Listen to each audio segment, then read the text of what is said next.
Hello, good evening, everybody. Happy Friday to you all. And for those of you that don't know, if you haven't been following, again, shame on you, you should be.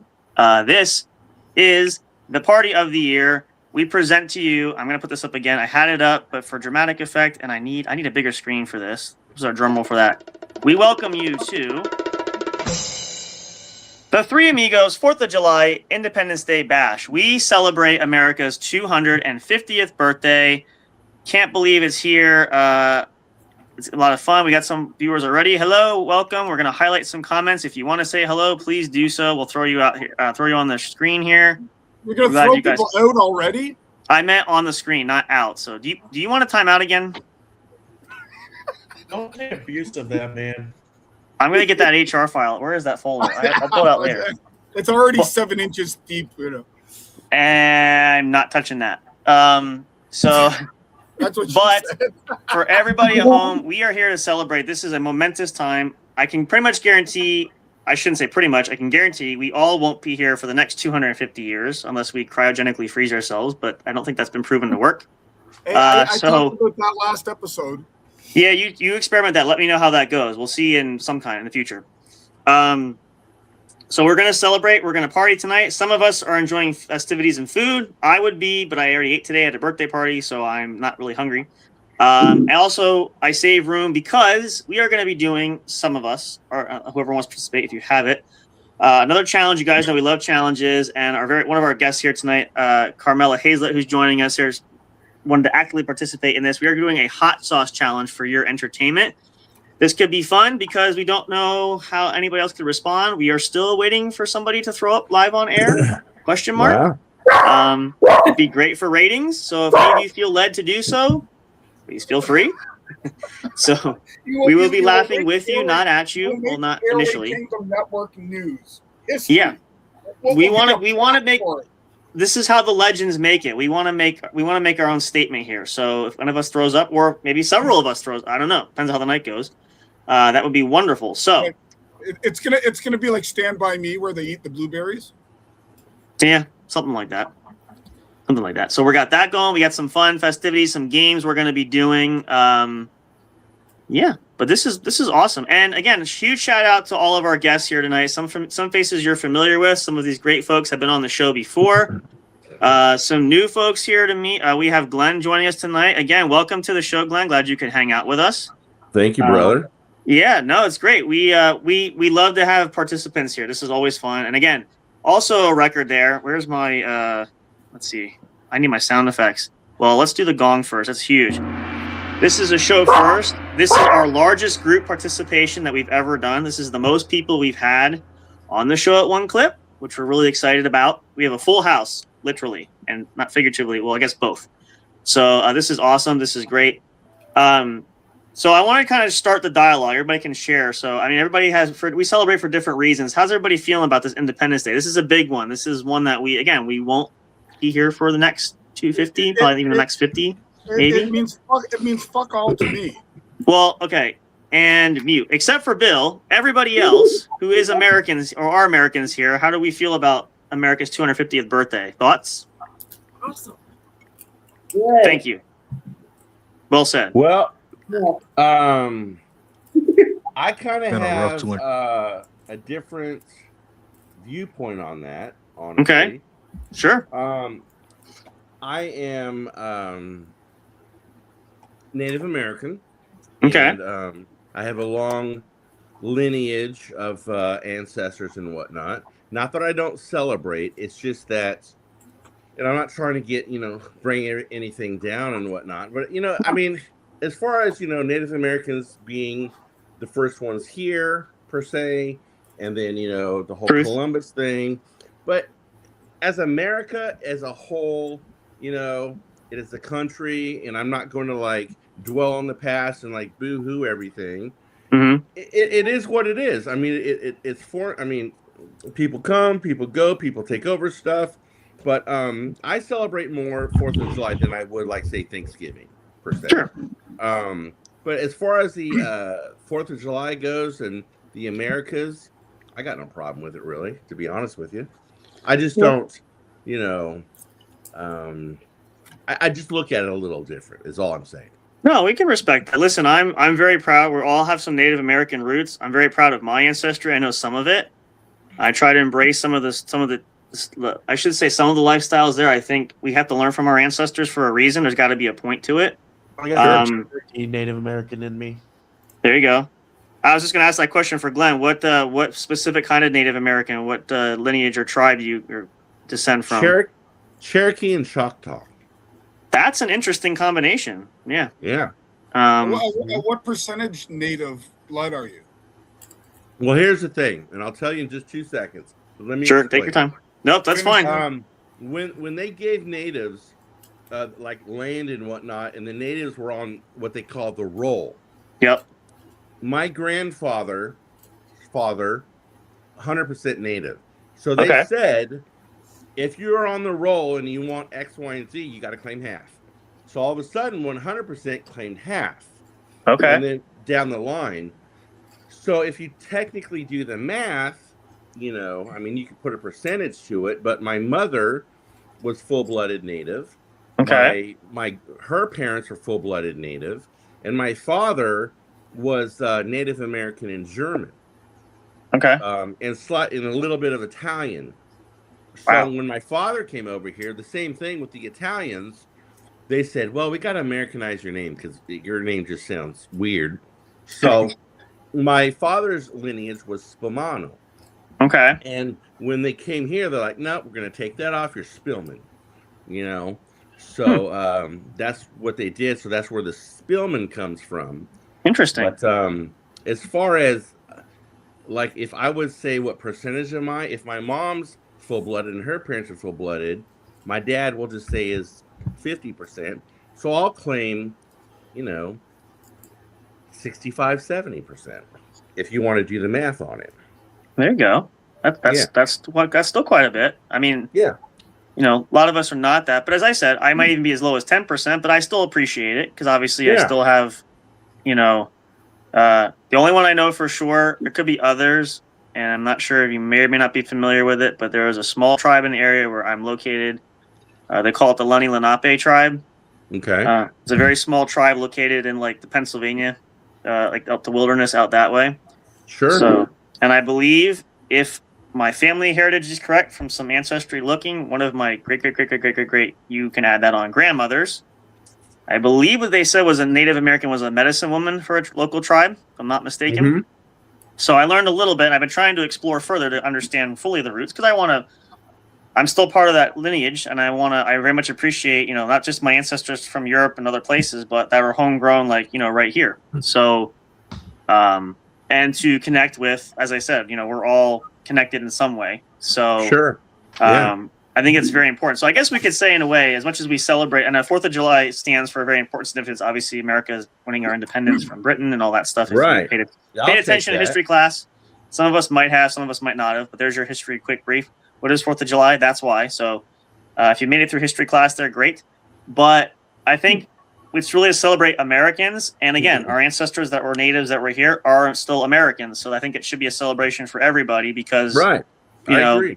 Everybody was here. We're all part of that tapestry of great people that made this country, what it is, despite the hardships. And obviously we know there was difficulties with obviously the white men and natives at the different points in history. There was not exactly the most greatest friendships and closeness as there is maybe or may not today. I don't know, amongst other things. But again, ultimately this is a great day to celebrate that. And we also are glad to have Carter join us there. We're glad you could be with us tonight. I am glad to be here. Yeah, I know. And again, I don't want to say much. I know you've been going through a lot. And again, we're, as you said, we're always here to chat. We're always here to support you. But we're glad you could come out and hang out with us. Hopefully this will be a nice little distraction for you and just have a good time. So that's what's most important. I'm glad to Have be one here. with me, Carter. Bill already started the party, so he's already got. And yeah, okay. So, it would not be a party without it. Go ahead. This is a party show. That's fair. Tonight. That is the rule. Oh, look at that. All right, he's going a different route. Okay, well, we got diversity. Diversity is good. We like different, ways and stuff to do that. So, You know what? I think we should do the hot sauce challenge right off. I was just gonna say, thank you for stealing my line, but yes. All right. So first of all, I know Carmelo's doing it. I have it. Who else? Anybody else that wants to do it, that is able to do it? And we're just gonna chug a little bit of hot sauce. Is there anybody else interested? I just ate tacos with hot sauce on them, so We'll technically count that. We're not going to make. I mean, again, I'd like to have you throw up, and since you're new, I don't want to like indoctrinate you right off the cuff. So we'll give you, right. unless you want to. That's up to you. I'm not a fan of throwing up, but that's Perfect. All right, now we things. won't. We'll save that specialty for another time. We'll get to know you a little bit more, and then we'll. Slice of meatloaf tonight, so my tummy is full. This ought to be good. I'm hoping Bill throws up. I mean, that's going to be a lot to put down. So, and that cranberry hot sauce stuff, I just don't understand it. But okay. I don't know. So all right, so we have you're doing it, me, Carmela, and then okay. So it says Northern New Jersey. Does it really? No. Huh. Oh wow. Okay. All right. Well, let me grab. I gotta turn around here. Wait a minute. Oops. Did you I pick have something it off the here. shelf? I have it. Yep. I got it sitting back here. It was in the cooler. I'm the fridge cooler. Let me pop the cap. All right. So how this is gonna work? For anybody that doesn't know this, now I'm gonna say we didn't specify. I'm going with traditional hot sauce.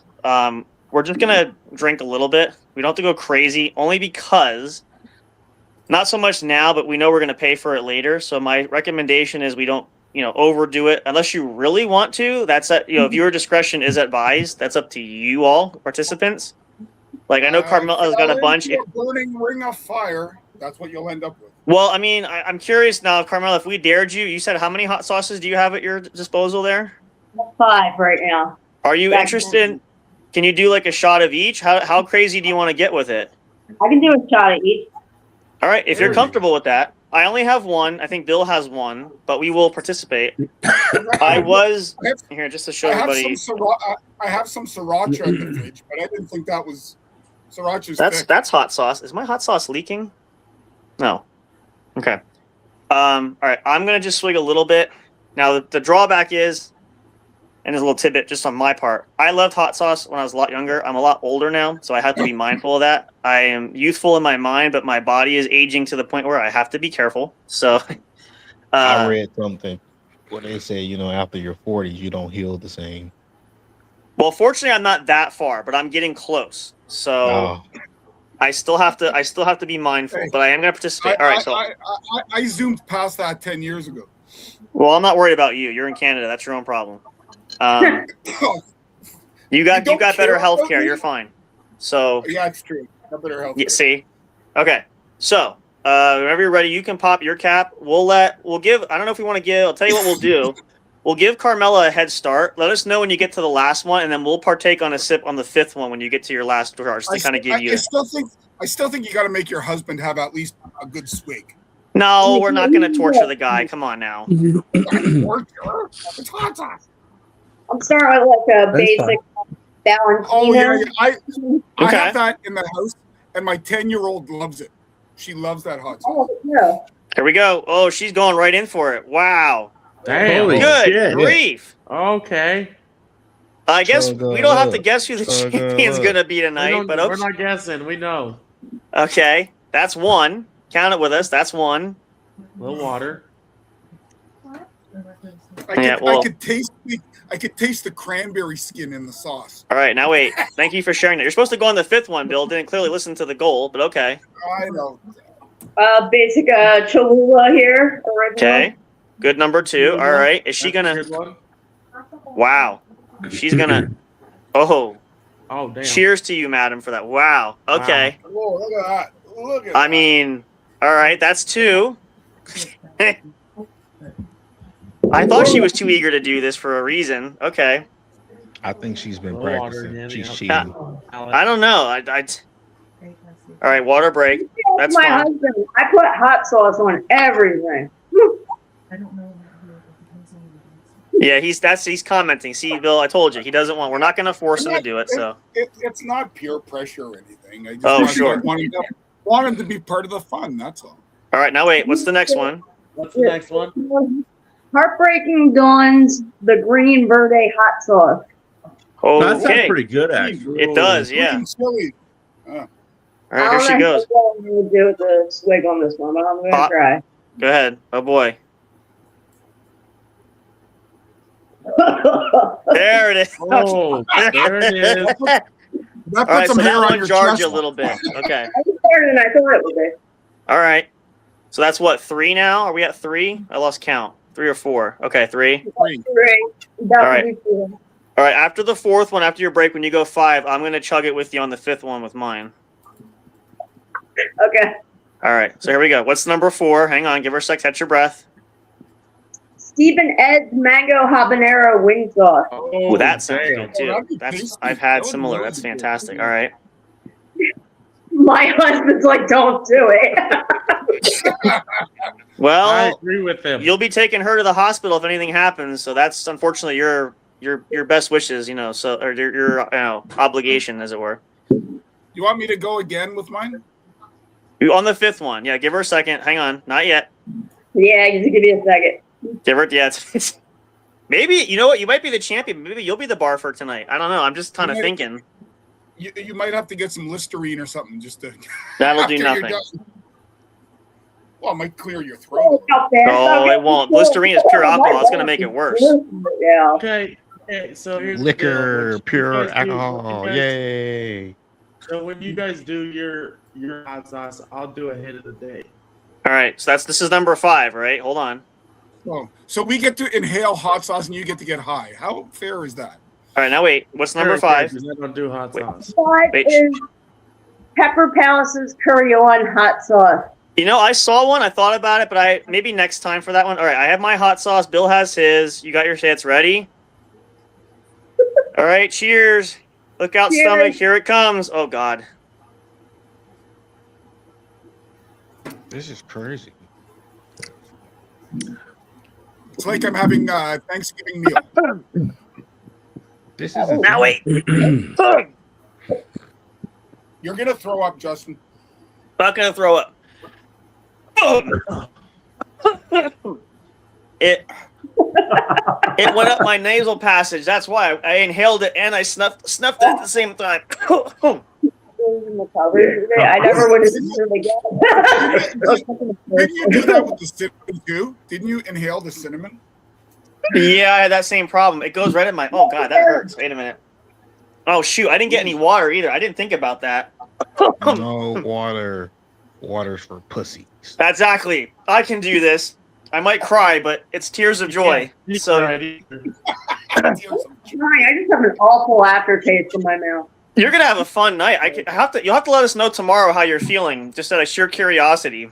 You guys I mean, no, I mean, I don't know if I'm that curious, but Yeah, we want pictorial. We want pictorial evidence. you know what?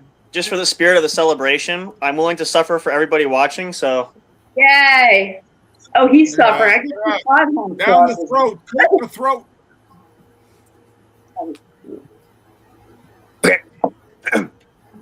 yep, that does not go down as smooth as you would think. No, it doesn't. And I'm almost certain, not to be TMI with you guys, but if I have diarrhea tomorrow, you probably won't be surprised. Oh my goodness. Thank you for sharing. You're very welcome. I'll take your word on that.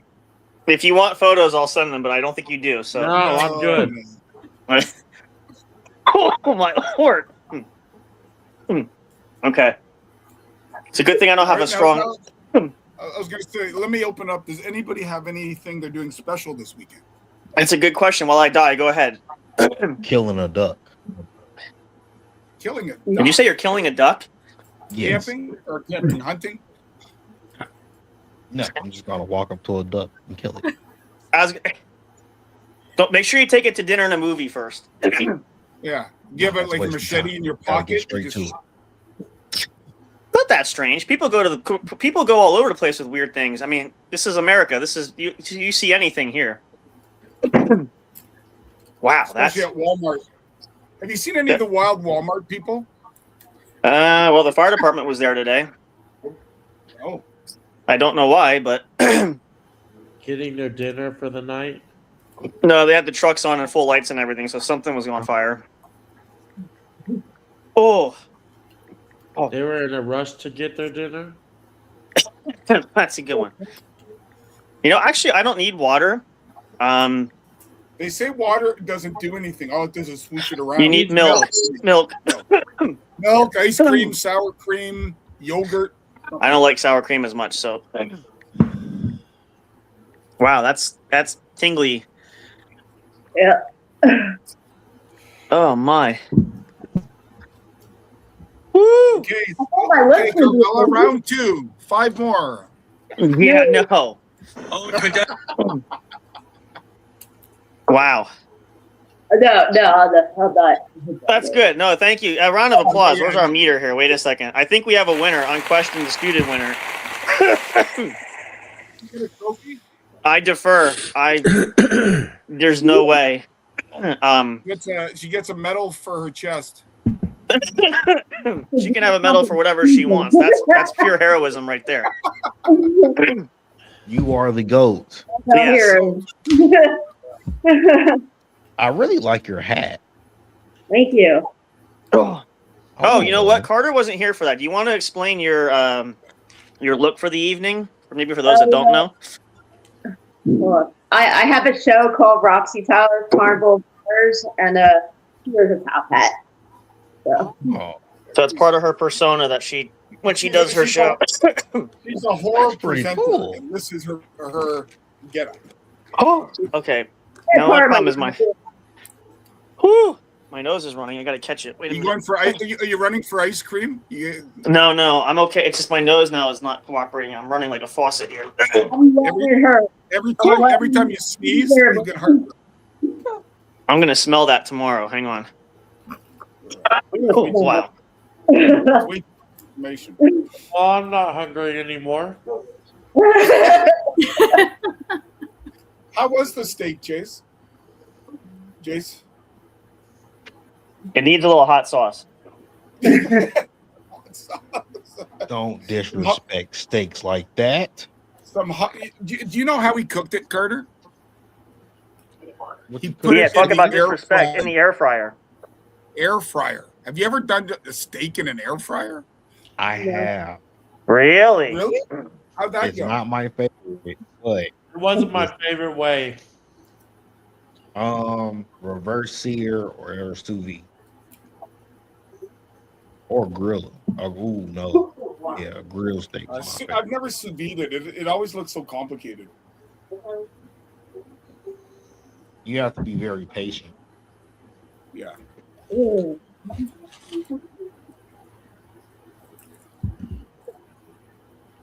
Oh, actually, you know what? I totally forgot. I have something special for tonight for drink wise. I have it in the fridge. I can pull that out. Hold that thought. What are you working So- on, Danielle? What? What are you working on? I am working on like as in like work or What, like, are you looking at scripts? Are you doing auditions soon? Are you talking to Steven Spielberg? What are you up to? I want his number. no, I'm not talking to Steven Spielberg. I want his number. Well, I think we all do. Yeah. Fuck his number. What's his cash out? Oh, you know what's funny? Wait, I gotta share this story. Wait, I gotta share. So we had one of the interviews we did. If you guys didn't catch it, we had a gentleman on by the name of Dave Shelton who was on the show the other night. Been working in the industry. He does a whole bunch of things. If I remember the story correct, what was it? He went to what does he call it? The script presentation. They had a script for a movie coming out that they roll out the red carpet.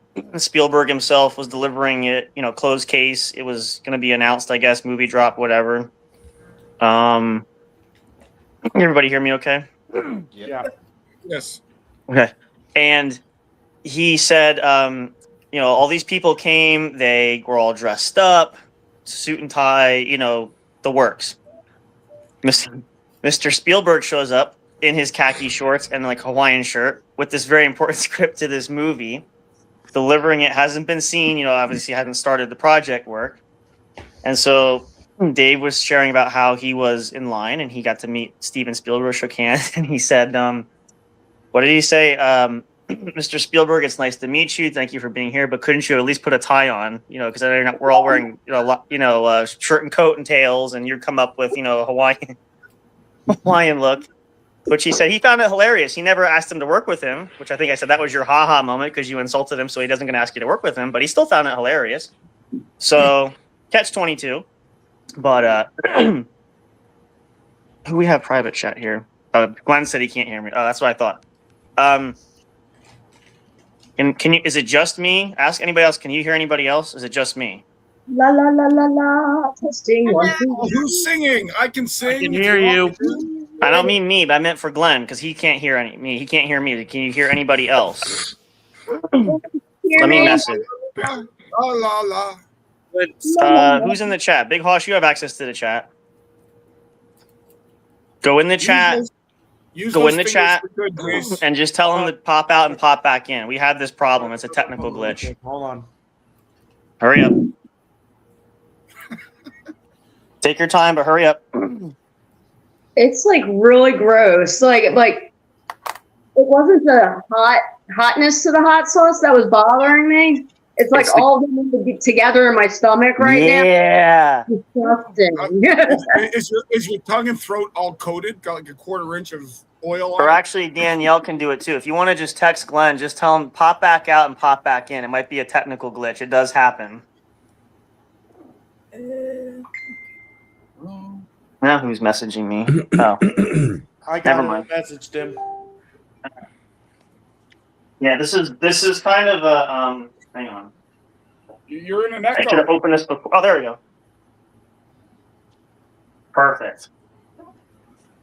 So I don't have any alcohol tonight, but I do enjoy some you're good pulling out- sparkling juice.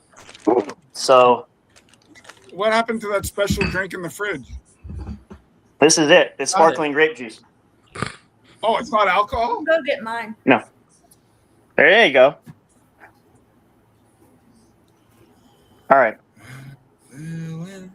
Let me try something, actually. All right, he got them. All right, let's see if he pops back. Yeah, it does. This is the unfortunate trend with this site. It works great, but... Okay. Yeah, I know I'm going to pay for that hot sauce tomorrow, but it was actually pretty good. But this is a special 250th edition. It's sparkling grape juice. I can feel the heartburn coming. Oh yeah. Eat a piece of Here's the fun part. This is not to be You're going to graphic. be And it's not, enjoyed tonight, Carmela. well, what will happen is when I go to bed. Sorry. Yeah, there you go. Die. When I go to bed tonight, I might wake up with acid reflux. I tend to vomit a bit in my sleep, as it were, if I have too spicy. So Really? that is a Never heard that. possibility. Acid reflux, rather. Thank you. I just kind of regurgitate the acid. So there's a beautiful picture for y'all. I was going to say, what a pleasant thought. Yep. I'll call you when it happens. Don't worry. Oh, I got to get Glenn in. Or Big Hoss, let Glenn in. I already did. Thank you. Can you Can you hear us, Can you Glenn? hear us now? Yeah. Yeah. I can Sorry, hear it's you. a technical glitch. It does happen periodically. All right. StreamYard is a pain in the butt in the best of times. It's a pain, yeah. It works great, but when it doesn't work, technology in general, I think, is a common trend. But all right, okay. So now that we're all comfortable, and we've had our hot sauce, and I kind of wish I would have had steak. If I knew you guys were gonna have steak, I would have got a steak tonight for that. But I didn't know that was a thing. So it's not your typical 4th of July meal, but Is it a Excuse me. typical 4th of July meal? not steak.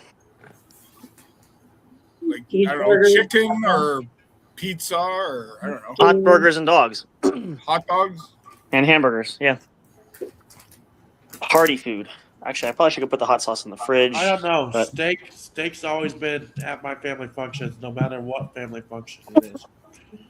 I didn't say you can't have it with stuff. I'm just saying, it's not a traditional 4th of July, quote unquote, celebratory meal. My goodness, that was. All right. Let's see. What else? I got an Angus. I got an Angus New York strip steak. Oh, there you go. That sounds wonderful. Do we have a party game? We can. I don't know. Do you? You're usually the head of party game. Do you have one? How about this? We go around and say, if you could go to dinner with one man and one woman right now, who would they be? Any man or woman? Any man or woman have dinner. Living or dead? No, living. Oh, all right. That makes it less fun, but okay. Okay. Who wants to go first? Any person. I got Bob Marley. Okay. Okay. Hello. I got it. Hey, how are you? Hey. A lot more sauce, do you? No, he made the right call. For that was not a. He probably did. No doubt he did. You're gonna make her sleep on the couch tonight. I will go with mine. The sauce. There you go. That'll lubricate well. I will go with Brett Favre. I think would be absolutely awesome to have dinner with. He'd be an absolute hoot. And female, I'll go with. You can't say your wife. No, I wouldn't choose her. Ouch! Wow. I hope she's watching this because Carmela won't be the only one on the couch tonight. Well, the beauty is I have dinner with her every night, so it would, Yeah. Okay. Nice backpedal. That's a good save. It's a backpedal. For a woman, I will say. Oh, I know. Mia Goth. I would love to have dinner with Mia Goth. All right. Angelina Jolie for me. And for male? I would have to say Cat Williams. The comedian Cat Williams? That'd be entertaining, yeah. Okay. Yeah, that's funny as hell. Okay. I like it thus far. Let's go to Carter. What's he say? For male, it'll be Bob Marley. Hey. Wait, is he still alive? Yeah, he is. No, Bob Marley's dead. Oh, the condition was has to be alive, has to be living. They have to be alive. Okay. I know. I told Bill it sucks the fun out of it, but he made the rule, so. What makes it more alive. Elon Musk. Okay. And female wise, Halle Berry. There you go. Who wouldn't have dinner with? The only condition, she's got to come in the Catwoman suit. Yeah, that would be an interesting conversation between Elon and Halle. Yeah, Agent Smith said they want to take me out to dinner. I would not be opposed to that. Because, I would want to go out to dinner with Julie Newmar, still alive. Yeah, that's fair. Catwoman. What about male? Keaton. My favorite Batman. Which one was it? Michael Keaton. He was the. Okay. Yeah, I like Val Kilmer a little better, but that's just me. But I thought you were going to say George Clooney. No. Oh, come on, man. Why? Even with the man nipples, you still like... Really? I do it just because I know. Oh, okay. I was going to say, nobody like... That's heartbreaking, but okay, at least you're joking. I mean, I almost had a heart attack, not from the hot sauce. That was... Okay, how about Glenn? Who would he have dinner with? Well, I mean, I have a few spinning around in my head, but what I would want, if it was like a true dinner, and we can sit down and have a honest conversation, I would want for the male to be Kim Jong-un. Ooh. And I'll tell you why. Because I would like to have a conversation to find out where at the crossroads in his life that he went left or right that spun him out of control, basically. And was that taught to him from a kid? Or did something happen to him where he snapped and he feels that he has to put up a wall, a veil of basically fear mongering, and I'd like to, dive into some truth, That's a good point. Okay. Yeah. Oh, yeah. As far as female goes, I would have to say Jennifer Aniston. Oh yeah, I mean, are you going to have a Jennifer deep conversation with her? I would talk to her about one thing film wise, because her dad is he's a soap opera Yep. star. Yep. And so I would ask her. One of the questions was like one of the first movie she did was Leprechaun, and I was like, "Did you go into the acting realm on your own volition, or were you pushed that way?" It's a good question. It's a great question. And then, I wouldn't like dive too deep into like, what's your favorite this, what's your favorite that. I would be like, if you were pushed into it and your career did take off, were you happy or did you just live a lie just because you were making good money? Wow. That'd be a great conversation to watch for sure. Yeah. I would ask her about Matthew Perry. Was he a really good guy? Yeah, he was. Minus his issues, but that's beside the point. Right. All right, we'll give Danielle a shot. Danielle's turn. All right, what'd I miss? So you were. So the question is, Bill asked the question. Now the preface has to be alive, not my rules. If you could have dinner with one man and one woman, probably famous too, who would it be? It doesn't have to be famous. It could be your grandma, I guess. Well, you just take the fun out of it, don't you? Will you stop changing the rule books? I didn't change anything. I just said alive. Okay.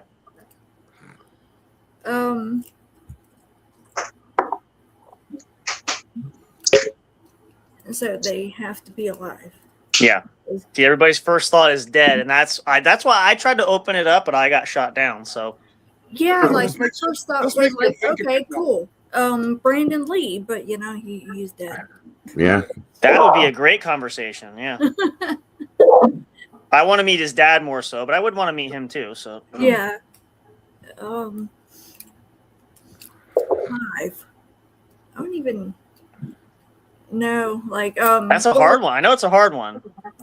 Well, yeah, we talked about Steven Spielberg. I would love to meet him. I love Steven Spielberg Tiny Toons. I like cartoons. You're a legend. Yep. So I would say Steven Spielberg and the other one is dead, so I can't mention him. But okay. How about female though? Do you have a female? Female. Hold on, I'll be right back. I'd like to meet Kate Winslet. That's a good, yeah. That's a She'd be not a bad choice. Good chat. I think, is it my turn? I don't think I went. See, again, first instinct is people that are dead. And I know that sounds horrible, but gosh, who would I want to talk to alive? See, and I can't say it now because technically he just died. I would have said Chuck Norris, but see? Norris died? He died, yeah. Oh, yeah. Yeah. A couple months ago. I didn't know that. Oh my gosh. Yeah. Yep. But March, April, May, June, almost 4 months ago. Wow. Gosh, I don't even. Let's see. Take all the fun out of it. Stephen Hawking. He died. Wait, did he die? I think so. Stephen Yeah. Hawking. Is he dead? Oh, I thought he was still See, alive. you're breaking your own rules. See, okay, where's that HR file? You're breaking your own rules, man. Just mute him. Give him a break. Don't give him an HR file. Good point. All right, mute. Let's see. This is hard. And yes, I know that's what she said. But Here, Bill, I'll help you. There you go. You're unmuted. oh no, you know what? Okay. All right. Well, this is a toss-up. This is kind of this is tough because I have two. If we're gonna go the sports route, obviously, I'd want to sit down and have dinner with Tom Brady. Just for those that don't know me, they have the fan base for that one for me. But I want to talk about sports and pick his brain about everything that lengthy career for a reason. For the female, oh boy, I could go a lot of different ways with this. Who would be most fun? I could go a lot of different ways with that. That doesn't make it any easier. I'm trying to think. I can't see. I would have said Halle Berry probably, but Carter took that one. Elvira. Honestly, yeah, Cassandra Peterson probably would be on my. I've seen her. I haven't talked to her. I've seen her in person, but she was doing. I went to a convention once. She was doing a panel read. So that wouldn't be bad. She'd have to come in costume. Okay.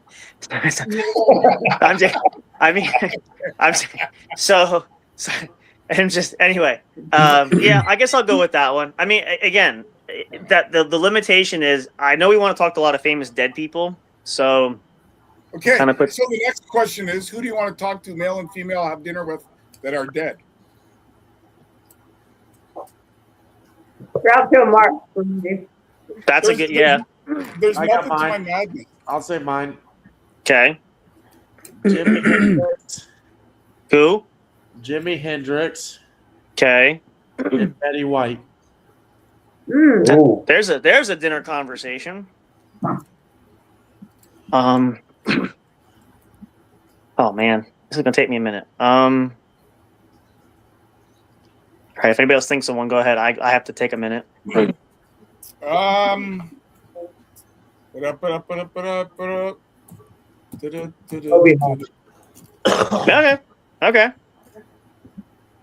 I can see that. Okay, Winston Churchill. Okay. And Amelia Earhart. That's an interesting combination. Oh, the amount of history I could glean off that. I could. Yeah, I mean. Yeah. I mean, Churchill, we could talk war strategy. We could talk, international. Well, for that, you may as well just sit down with Adolf Hitler. No, but I don't like the cut of his jib. Yeah, bread helps with the hot sauce sickness. The bread is helping. Oh, that's good. Well, it's a natural absorber. It's like eating a sponge. So yeah. Just like I said, you might have an interesting morning tomorrow, but it gives it time to kick in. But aside from that, if it makes you feel better, again, you win the door prize. So if it's any consolation, yeah. I'm the biggest. Next time we'll do a 10-gallon jug. No, I'm just. No, I was going to say the door prize is extra hot Frank's Red. No. Yeah, that's no. I'll tug that too. Come on. All right. Well, here's the deal. We'll get you that, but you have to promise you must make sure you barf on camera. That's prerequisite. It's a lot for me to barf. Really? Yeah. Who was it? Somebody said. I forget we talked to. Somebody said they can actually make themselves barf if they had to.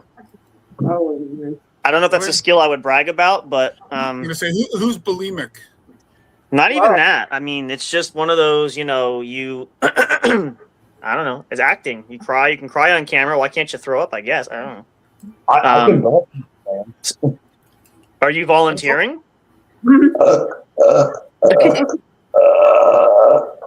There you go. Can you do the alphabet? I can.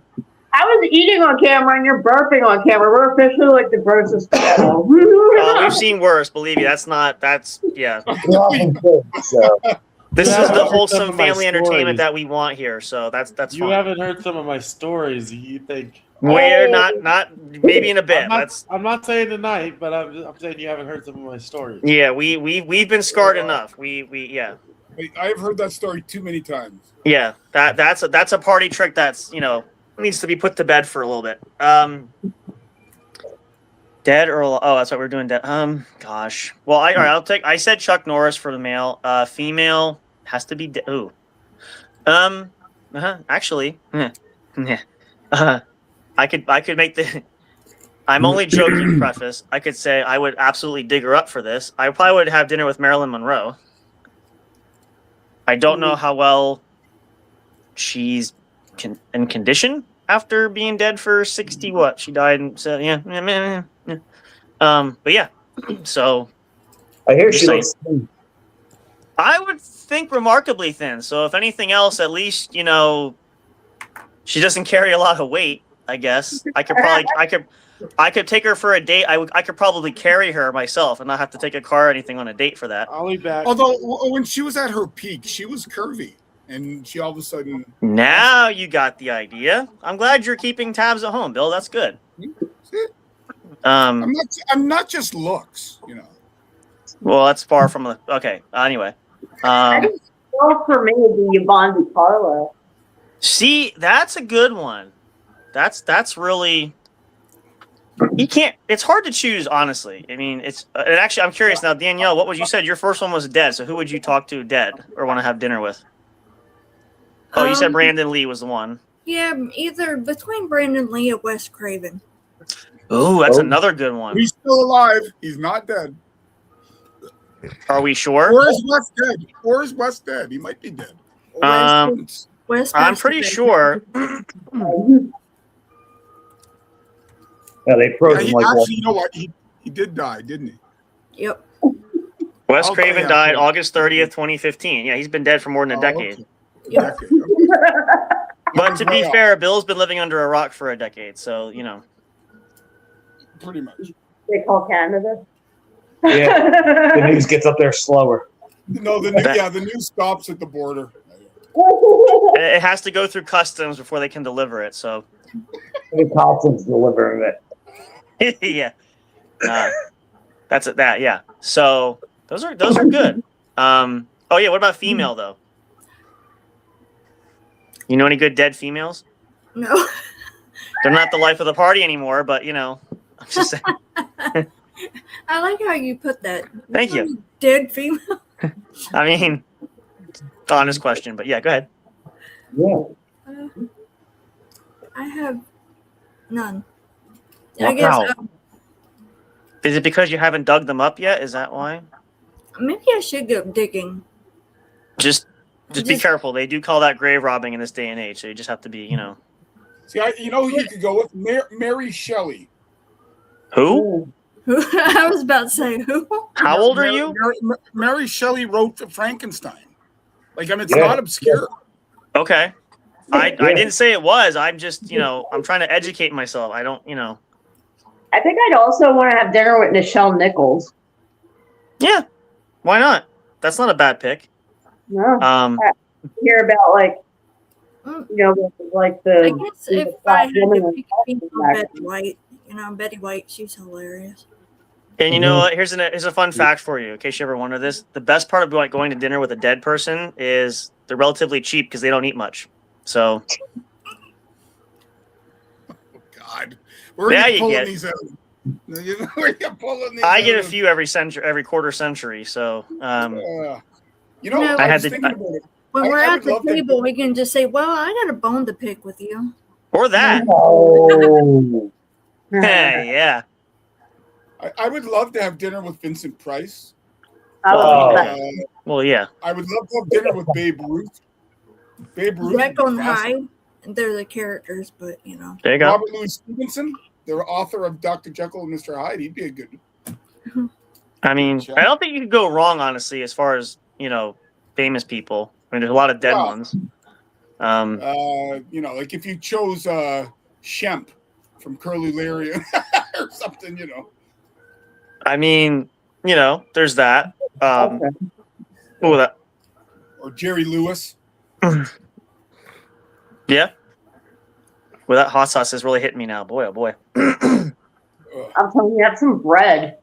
I might have. You know what? I was thinking when you said that I may just do that because if I don't, yeah, I'm gonna drink slowly right now. I probably should have had more water, but that's all right. Listen, you know what? Have any milk? Come on, be a man. Grow some chest hair. Come on. I probably have more than you do. If we're gonna be honest. No doubt. I can count mine. I was about to lift my shirt, but this is not that kind of contest. So, we can save that for another special time. But apparently, I got bites everywhere. That really is not cool. No, it's a good topic there. So that is neat. So when you think about it, and we said this earlier, and I thought a lot about this. So some of us, I'm not saying it, I say this as a precursor. I've lived quite a long time, not as much as some of you. But it's interesting. I didn't mean it in a bad way. I'm just acknowledging the fact some are older than I am. Yeah. But it's interesting when you look back and you have periods that you remember certain points. Just as an example, I know this is not necessarily 4th of July related, but it is part of American history for that. I was talking to somebody about, obviously everybody here will remember when 9/11 happened. I still have vivid memories from that. I've talked to people I wasn't even born yet at that time. So I'm like, wow. It makes you feel old when I have to, they know the story, but I'm like, yeah, I was actually watching when it happened. I wasn't in New York City, but I mean, fairly close, but obviously it was on the news. But you kind of, but you kind of get that appreciation, or you think about it, you've been through a lot, you've seen a lot. And just even me personal, I think my grandmother's 98 years old. Okay. So has lived and seen quite a lot of things in that stretch of time. I don't profess, I think I will live to be that old. I've been told I have good genes, but I don't know. But you think about these moments that for some, and again, I'm just guessing, does anybody have any moments? If you go back, I mean, I'm only going to be 37 years old. Some of you probably go back further. Are there any moments that you can think of, if you go back further, that you remember vividly? The most vivid memory I have is when I was 4. I don't like where this is going. 1978, and the Montreal Canadiens had just won the Stanley Cup. And my mom. That's your most memorable. That's the earliest thing I can remember. Oh. You don't remember a white light and doctor's hands going, it's a girl? Oh, wait, no, never mind. No. Okay. I'm just asking. No. But yeah, and my mom giving my dad a kiss saying congratulations. That's my earliest memory. Congratulating what exactly? Well, he was a Habs fan too. So I was okay. I had a different idea, but okay, I'm glad you clarified that. Thank you. You were in the gutter. No, it's not necessarily. I'm just saying, was it when you were born, your mom said to your dad, congratulations, we did it? Like what? I mean, you're a bad man. I don't know. I mean, I'm trying to you're leading with the story. I remember when Ronald Reagan got shot. All right, that's before me. Yeah, I don't remember. I wasn't around for that part. 81? That was before me. Yeah. Mm-hmm. I remember I was that. born in 82, so just missed you. Yeah, there you go. Yeah. By 82, I remember watching hockey and football, and that's it.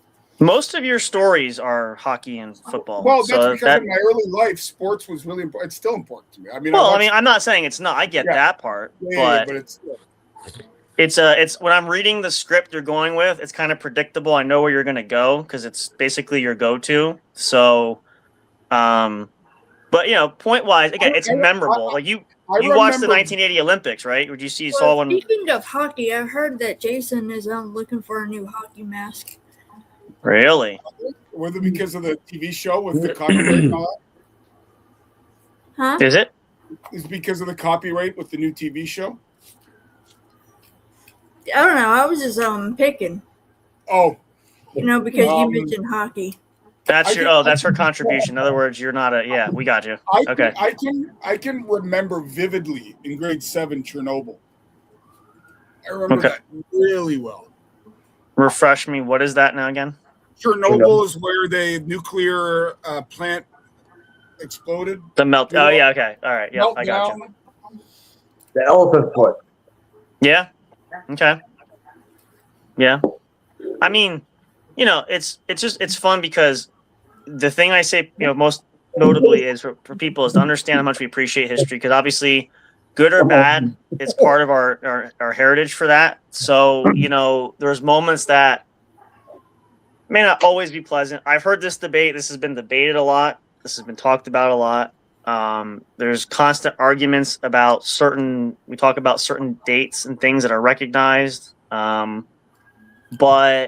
it's important to understand, again, as we mentioned earlier, where our heritage comes from, where we come from. You got to appreciate where you're coming from, at least to have a better future, know where you're going.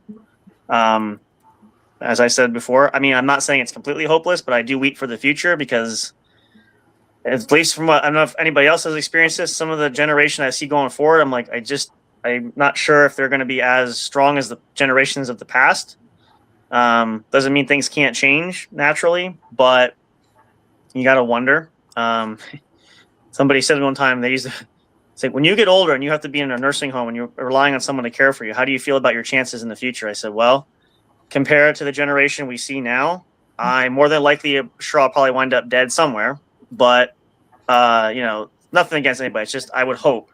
So, like but it's a great learning curve thing. It's important to understand that. And I've had people say that don't really care for history as much. You don't have to love it to death, but at least know where you come from. At least understand something. So it's your family or just something about the culture. Like I said, we joke about Canada, but there's a lot of great history in Canada, which I'd love to learn about sometime. In the words of George Santayana, those who ignore history are doomed to repeat it. Over and over and over again. And what are we doing now? Basically the same thing, right? So in order to change course, change direction of the future, you should learn from the past. Do we do it? No, not always. Not everybody. But, the Germans didn't learn with Russia. Well, yeah. Did the Germans give up when they bombed Pearl Harbor?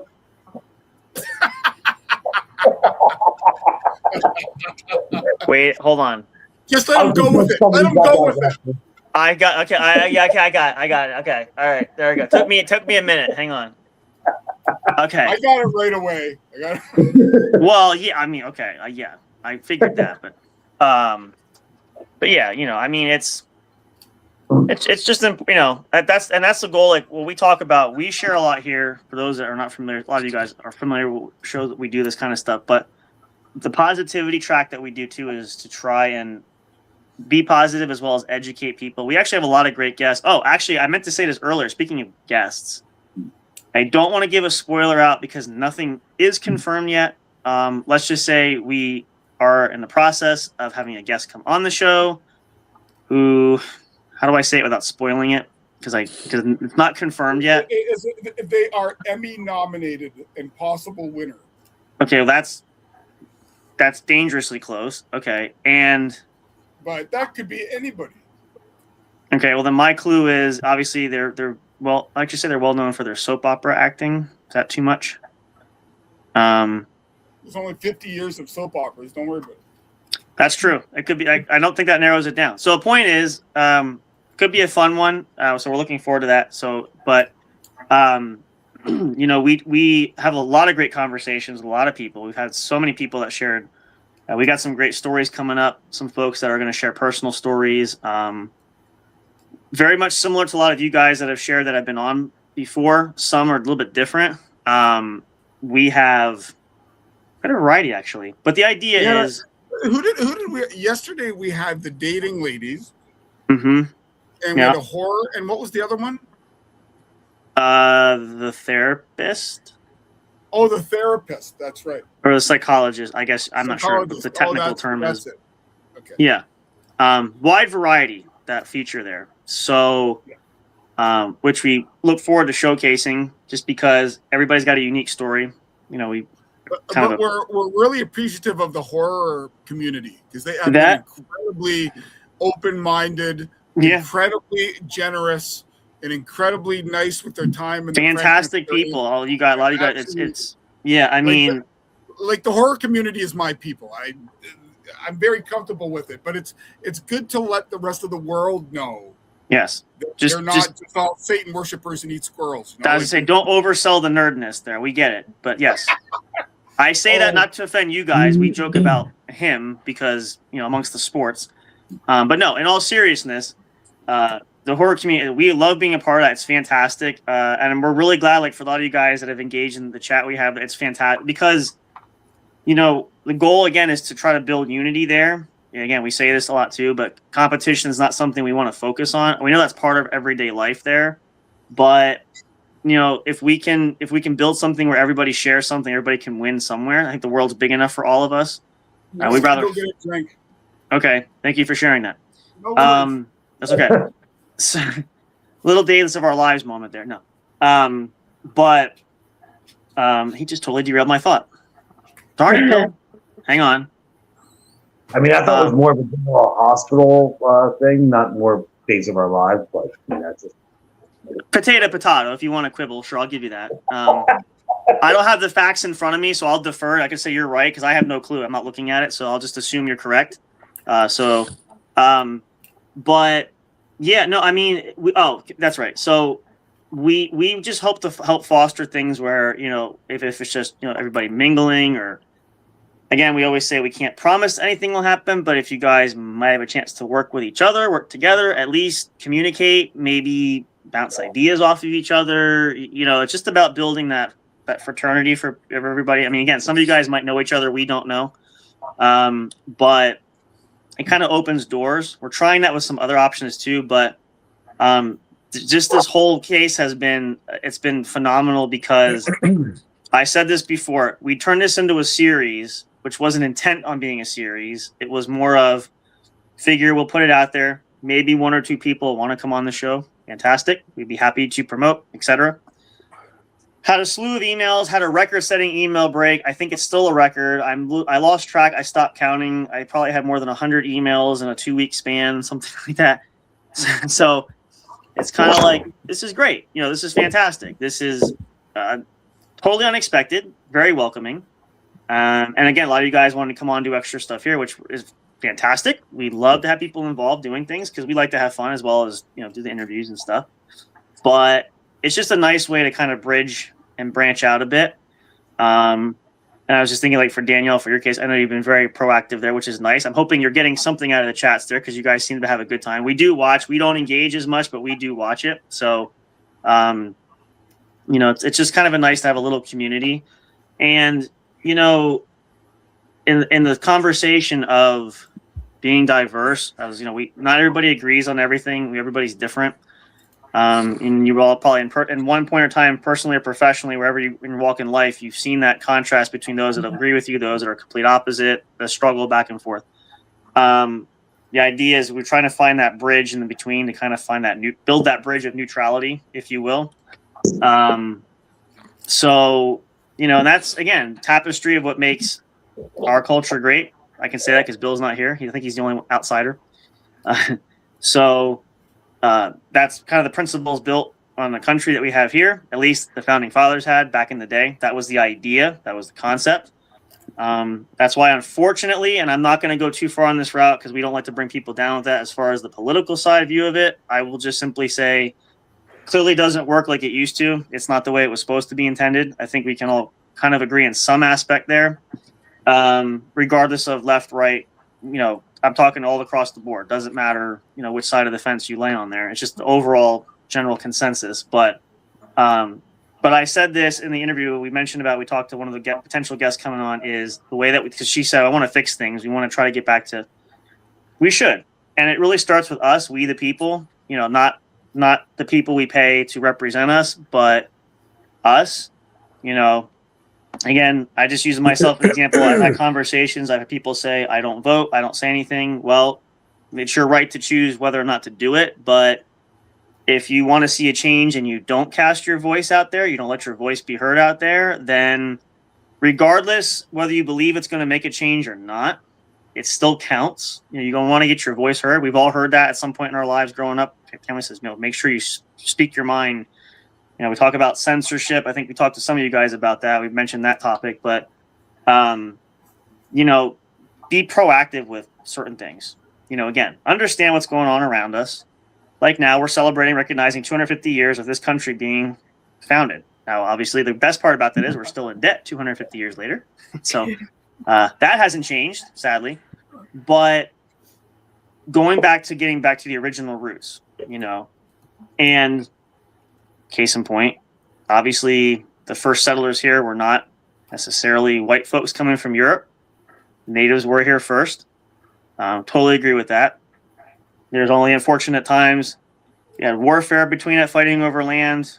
There was a point in history with, a lot of you guys may be familiar, obviously the Trail of Tears, all that stuff, which hardships. Who did we just lose? 1, 2, 3, 4, 5.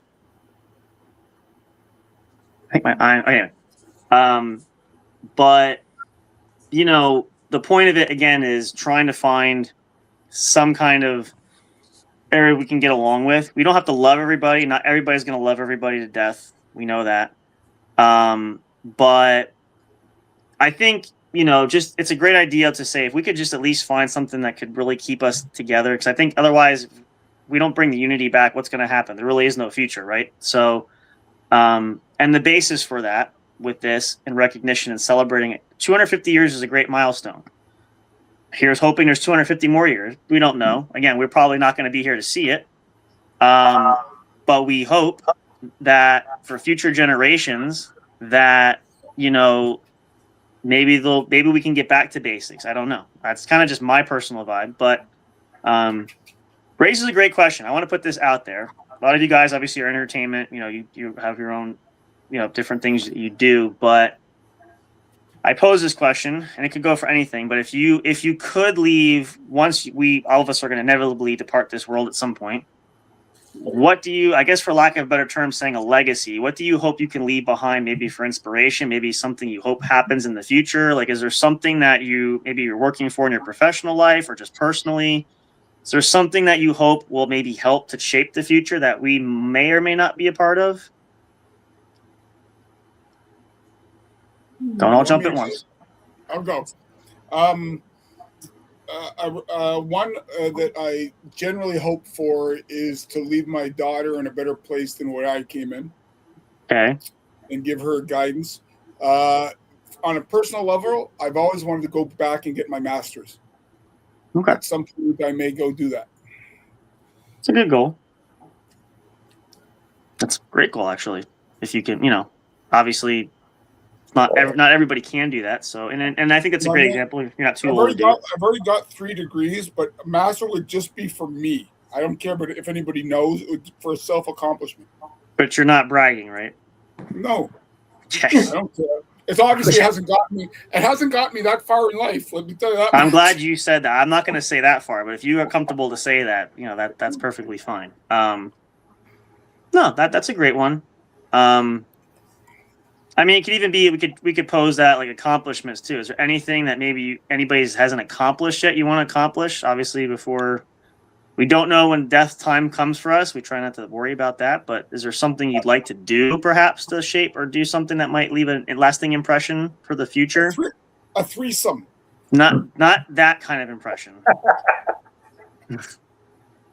And mute. Anybody else aside from? All right, he's muted. Does anybody else have anything? I mean, it could be anything. I'm already making a difference. Don't drink 5 hot sauces in a row. You will feel sick. Nothing will ever taste good ever again, I don't think. It's a good life lesson. I think, honestly, listen, you tried it, though, and at least now you can be a spokesperson for that. So at least you can't say you didn't do it. Yeah. So, I mean, there's that. What I want is to see everybody, not just America, but the whole world, come together as one instead of being divided. Yeah. And then I would like to leave the place more better for the kids, my kids, and everybody else's kids as well, and then better myself for my writing, auditions, and becoming a well-known actress is my goal. There you go. It's a good goal. I almost started singing the Beatles when she said "Come Together," but I didn't. That's gonna get you on mute there. I know. No, that's good song. Sorry, multitasking here. But yeah, no, those are good goals there. Again, and I've heard a lot of people have said too, especially those in the horror community we've had there, a lot of the filmmakers have said, we're doing these projects for us. We're not doing it for to be nationally recognized. I think that's a great thing for personal growth, personal development, because, obviously everybody says, who of us, when you're not growing up, didn't say, I'm going to be rich and famous one day. Everybody has had some kind of something along those lines, right? So, and it's not to knock it. It's just. But I mean, famous is subjective. Well, that's what I'm saying. Like, everybody has that ideology of they want to be that. I'm not saying you can't. We can't all be Bill Gates. We can't all be Steve Jobs. We can't all be Elon Musk, who was mentioned like, there's it's great to strive for goals, but doesn't mean we're all going to hit them. But my point of it is, like we say about the indie filmmakers who say, we have one particular gentleman that said, I broke the bank. I went broke to make my film because I wanted to do it for me. I didn't do it to necessarily make bank off of it. Even if the IMDb for the film isn't good, there's not a box office smash hit. It probably cost me more money to put it in production than it actually made money in the box office, so to speak. But so then the question we would ask, but they already answered it, is why do it then? What was the purpose behind it? Answer is very simple.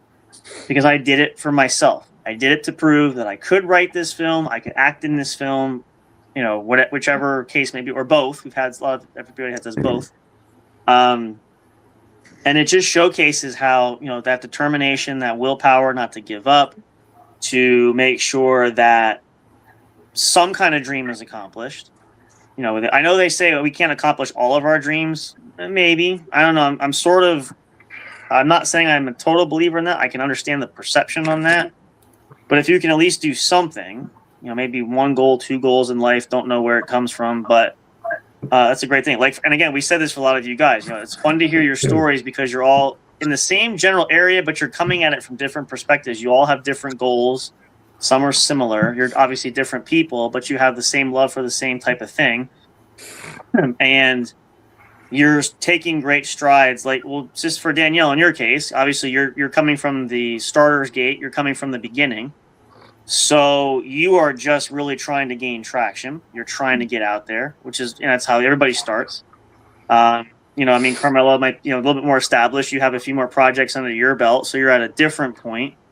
The list goes on. There's others. And Glenn, probably the same thing. There's different things. Everybody's got on a different pathway there, but everybody starts at the same spot. And the question is, you're sticking with it. A lot of people don't make it maybe as far as you've made it, for personal reasons, for a lack of success, as we say, can also be another one that's measured differently. There's different ways to measure success.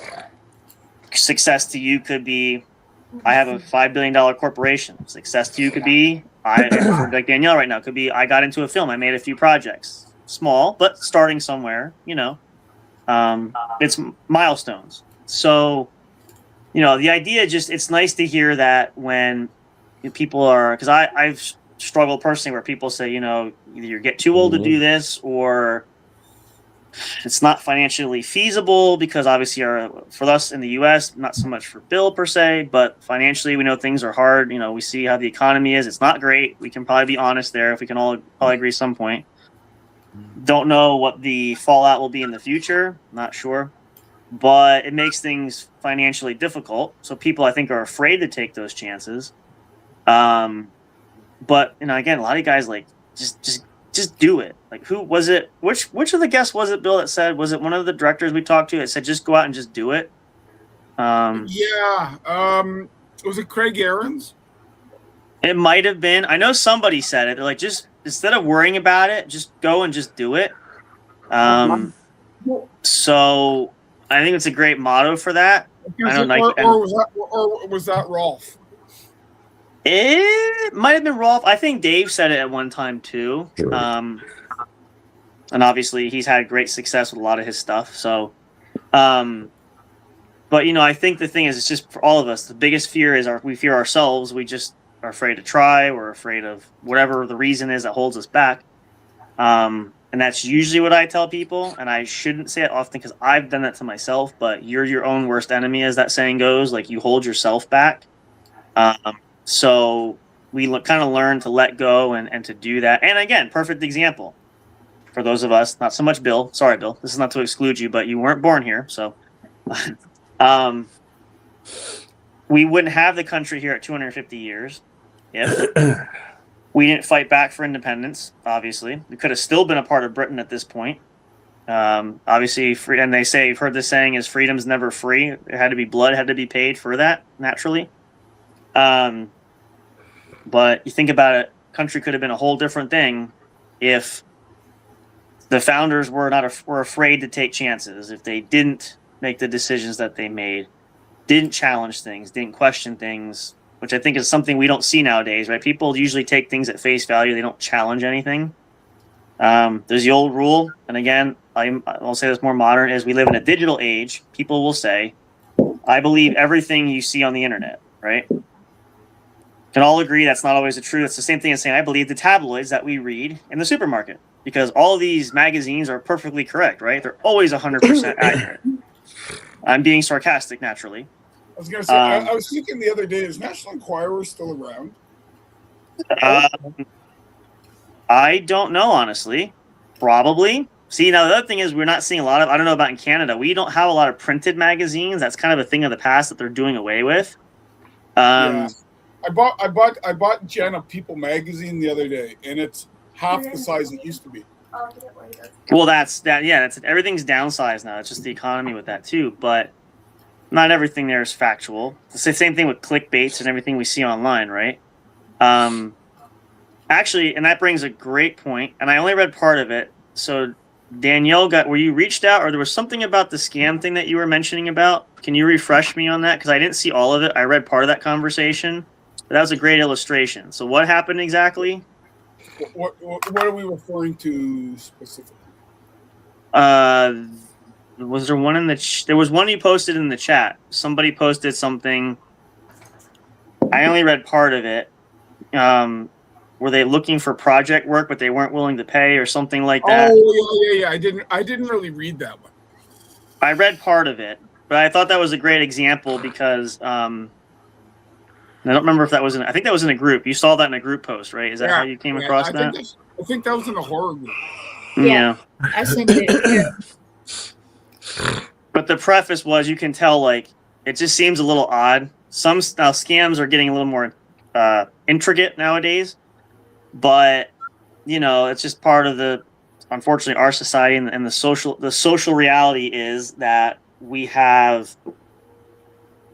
people have, the gift of power. You have the power to put things out there. It doesn't mean you're going to put the right things out there, but, Are you talking about the post that was on the direct message feed that was like paid to be on? Now, someone said, I said, like, legitimately, well, it sounds like a scam. Someone's like, dude, that's a joke. There's someone being funny. But is it a joke, or is it someone out there going, well, somebody's going to pay something? Exactly. It's a shotgun effect. I mean, I hit 20 people, but I'll get 3. Yeah. Yeah. I don't know. And that's the thing. You got to be, see, I saw that and I'm like, I understand some people's views on that, but at the same time, these are real things that do happen. And, sometimes you can tell if they're poorly worded. Obviously, it's easy to spot the scam there, but some people are getting more creative with making it, we see all the time. You get notices your iCloud account is being shut down. Well, number one, I either don't have one, or the way you're communicating with me is not tied to my iCloud account, so clearly it's not true. Or what I'm trying to think of some I've gotten, like your it's from Google saying your account is suspended for violating something. Yeah, for doing what? A year or two ago, I haven't shared it with Amber. This one person came to me and was like, well, are you interested in auditioning? And I was like, sure. And then naturally he told me what all he needed for me. Like, okay, some things are legit. But then he asked me about my kids. He asked me what color my kids are. He asked me their ages. Asked, and I was like, no, and no, flat out. Yeah, you're fishing for, that's a little too, it's like, why not just give you my social security number while we're at it? Let me just give you my bank account number. Why not? Sure, credit. I'll tell you what they did to my parents. They gave my mom and dad a call and said that my brother had been into a very serious car accident, and they needed money. I can't remember the exact reason why. And they had a voice that sounded like my brother, and they knew some of his background information. Wow. And so my parents were like, like initially they blew it off, but then they started, I don't know, they got into the social insurance number, but I don't know. But eventually my sister went in there and said, they're full of shit. Yeah. Just to hang up on them, Yeah, I mean, we were a far cry from the old days. You guys probably had these emails. The prince from Nigeria that needs, the woman from the Ukraine that when she gets married, or kind of deal. Or that one. Yeah, there's that one. And but it's unfortunate because some people do fall victim to it. Plenty of people have done that. If there's anybody that watches YouTube, there's a great show on there called Scammer Payback. I love the guy. Yeah, he's great. Oh yeah, pierogi. Yes. Yep. Scammer Payback goes to the point where that's a lovely pink sweater you've got on. It just to tell you all the stores that are around her, all the businesses, and it's great. Sorry, I can't comment in here, but I got you guys. Whenever you need to, by all means, yes, we appreciate you coming on. If you need to pop now, that's fine. We're glad you could hang out, and then we appreciate you taking the sauce challenge because absolutely. Again, we'll do it for your betterment and honor for Carmela here. We got to do it one more time. We'll give her a round of applause, the new champion. And I venture to say we're gonna let you keep that title. We're not gonna challenge you for it. We'll let you. Tonight you're going out dancing, and we'll see what happens to the results. How do you know that? I don't think. Okay. Just ignore him. He's But congratulations on that. Thank you guys for coming on there. Again, anytime we do something, you're welcome to join in. We'll probably do more stuff down there. If you think of any challenges that won't kill us, but if anything you want to try that we can do, we're happy to do it. At least I know I am. I think Bill will do it. Some of us are not as daring, but we love to have different things to do. So feel free to share. But we appreciate you coming on there. So and have a happy 4th, whatever. If you celebrate or do something for the weekend, enjoy. As long as it doesn't involve mustard or mayonnaise. We're going to do both then, just because you said that. We'll make sure it's a combination of both. Mustard and mayo cocktail. Just for you, Bill. Thank you for that. Yum, yum, yum. Yeah. That's all right. Thank you guys. Have a good one. We'll stay in touch. We'll catch you next time. Thank you, guys. Thank you so much. You're welcome. Good night. Thank you. I like the idea. I don't know why that sounds like a bad thing. I like the idea. I think. Here, we still see your pretty face. I'll take her off. Yeah, that way. You get a mute for that. I like having the power there. Can't hear you. See again. Let me go out and come back. Maybe it's me.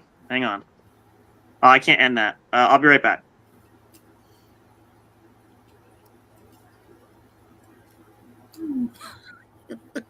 Sudden silence. Dun-dun-dun. I don't know if that fixes all of it. Well, but the other thing is, Sam, though, is okay. You just got rid of it. Okay. I saw. Yeah. It for some reason I don't know why it's the StreamYard's been doing weird stuff. Like it will change settings on us, and I don't do any of that. It just does it. That's me. I'm already backstage. I could kick myself, but I'm not going to do that. By the way, Sam, what happened to our third member? What happened there? You got to be a little more specific. You mean our? Yes. I'll message you later for that one. Okay. All right. Yeah. I'm not trying to get anybody in trouble. I just noticed, No, we have. I'm not sure about Carter. I know he has issues. Again, everybody's got tech issues. It's the unfortunate thing is when you do this kind of stuff, technology is great when it works. And when it doesn't work, it's such a pain in the ass. Pardon my French, but it's the way it is. Tu ne parles français très bien, monsieur. How do you say that? I should just, I should get creative with. Let me actually look that up. How do you say that in French? Because that way then. What? Ça c'est bien. That's very good. Are you sure? That's what ça c'est bien means. It's very good. All right. Well, we can say the word. Oh, cull. Okay. You're a cull, Bill. A cull? What Mm-hmm. the hell's a cull? Take the term of you're a jack. Oh. Get it? Oh, a culo. Culo. Yeah, whatever. That's what was in Italian. Culo. But, well, we're not speaking Italian. Why'd you bring a fourth language into it? Did we have a second language? Spanish? Well, English. No. English, French, English is Italian. What's the fourth one? Actually, let me see if I remember this. I had somebody. I want to make sure I get this right. There's one. I actually have this, so I do have the Rosetta Stone program there. I'm still working. I gotta get back to my Japanese learning, but there's actually one language I do want to try. I read some of it. There's a lot of different dialects amongst the Latin, which a lot of people don't use anymore. I had an interest because I read books about it. I want to learn to speak a little bit more Navajo, actually, even though that's not really a language that's used too much. There's actually certain words that you can't actually say, but I hear other than English, the toughest one is Russian because it's got more letters than we do. Well, an alphabet spelling, yeah.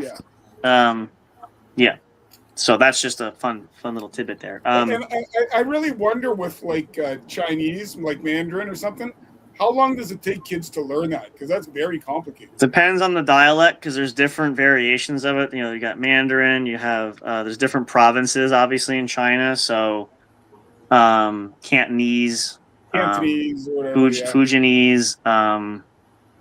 You know, list goes on and on. So I guess it depends. Yeah. So that's definitely that's food for thought. Did you have?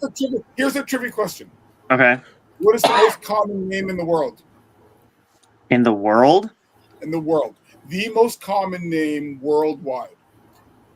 Can we break it down at least male or female at least? Male. Boy. Most common name in the world. Does it have? Is there a specific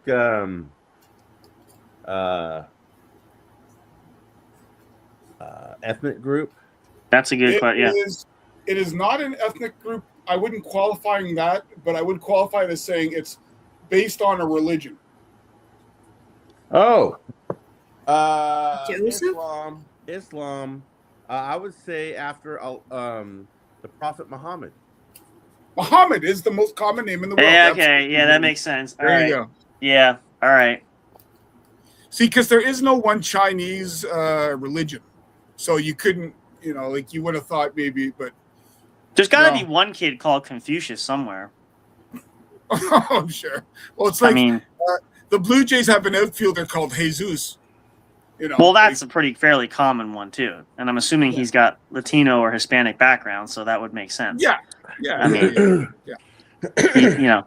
he's not a like culture European or Western. He's down. You'd think it's like Dave, or John. I was gonna say John actually, or Joe, or like Daniel said Joseph. I mean, it's close. But I know, like all of the 12 disciples. There's all kinds of kids named after James and all of those. Matthew, Mark, Luke. Luke, all those guys. Yeah, which is fair. Well, I'll reserve the right, Bill. If you have any more kids, you definitely have to name him Mohammed. Could you imagine? That'd be a great name, Mohammed Van Vagel. Say that 5 times fast. Make sure he's there for roll call every day. Yeah. I can just hear the priest baptizing him now. I call upon thee, Muhammad. Yeah. I guess that means he's not going to be circumcised, right? Not Jewish faith, but yeah, no, that's a personal choice. That is. I'm just saying. Of course, that it's a whole thing. But I hope you get it all off. You don't want half of it off. That's called a ripoff. Rip off. Yeah. If you want to be technical. Although I have heard that in some African tribes, women get their clitoris cut off. Like it's a female circumcision kind of deal. Yeah, for sure. Now, it's a cruelty thing. Like they're trying to eliminate that practice, but it's cultural.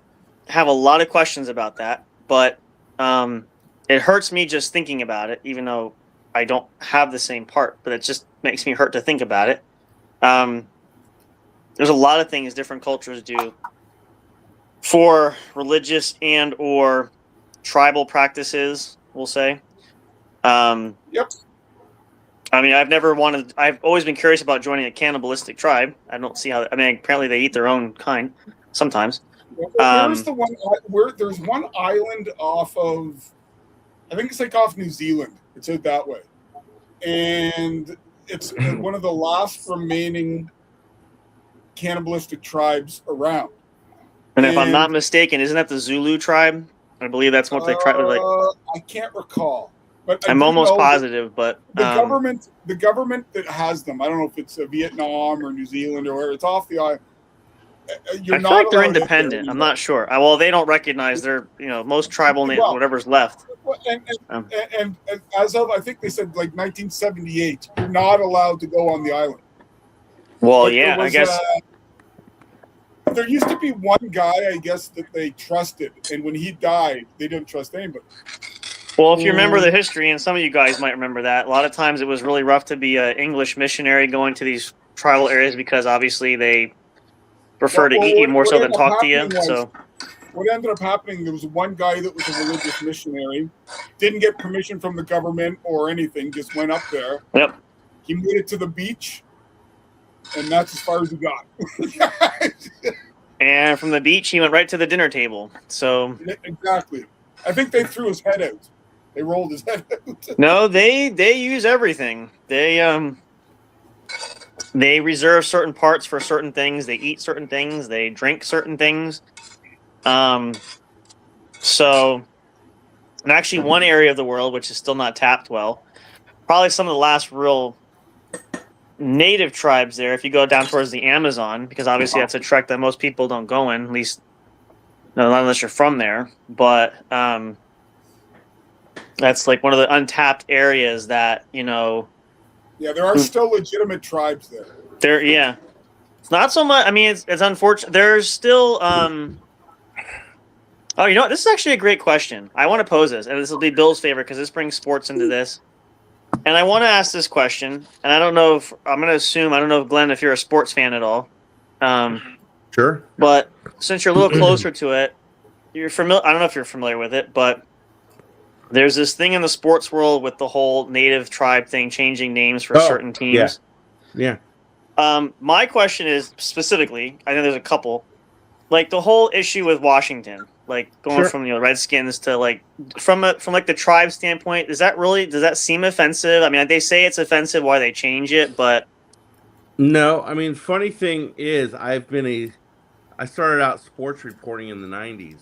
Okay. I've written many. I actually wrote an article on that, and I've talked to the Seminole Nation and Seminole Chief and whatnot. Yeah. They're like, we don't care. I mean, it's not. They're like, we're being talked about. We're they're honored that their resemblance, if you will, is on, being. So they had zero problem. The whole thing was, it was society. It's like, well, I hate to say, people other than natives were saying, "Oh, the natives are offended." Oh, we're offended. The natives are offended. No, they weren't. Because you have the Atlanta Braves, you got the Washington Redskins. That's just you got baseball. You've got you had the Cleveland Indians. Now it's the Guardians. Same thing. You have the Chicago Blackhawks. Yeah. And it goes in every sport. So I don't think, because it was like the Seminole Nation is, basically from Florida. So, but I mean, as far as if you look at a Native American, they're back in, we'll just say the 1800s, we'll say. Right. They're out in the sun all the time. What color? They're darker than your white men. So to them, it looks red, Right. So they're like, oh, the Redskins, they have red skin. So yeah, compared to like us who are clearly white. I mean, obviously we have different shades and we go out in the sun. Like, I mean, it's, I'm like, is there really, honestly, like, is there, and I'm asking as a genuine curiosity, is there really anything that would be found? I mean, I guess it's a loose question, found offensive as far as natives for that too, that we could do that they might find offensive.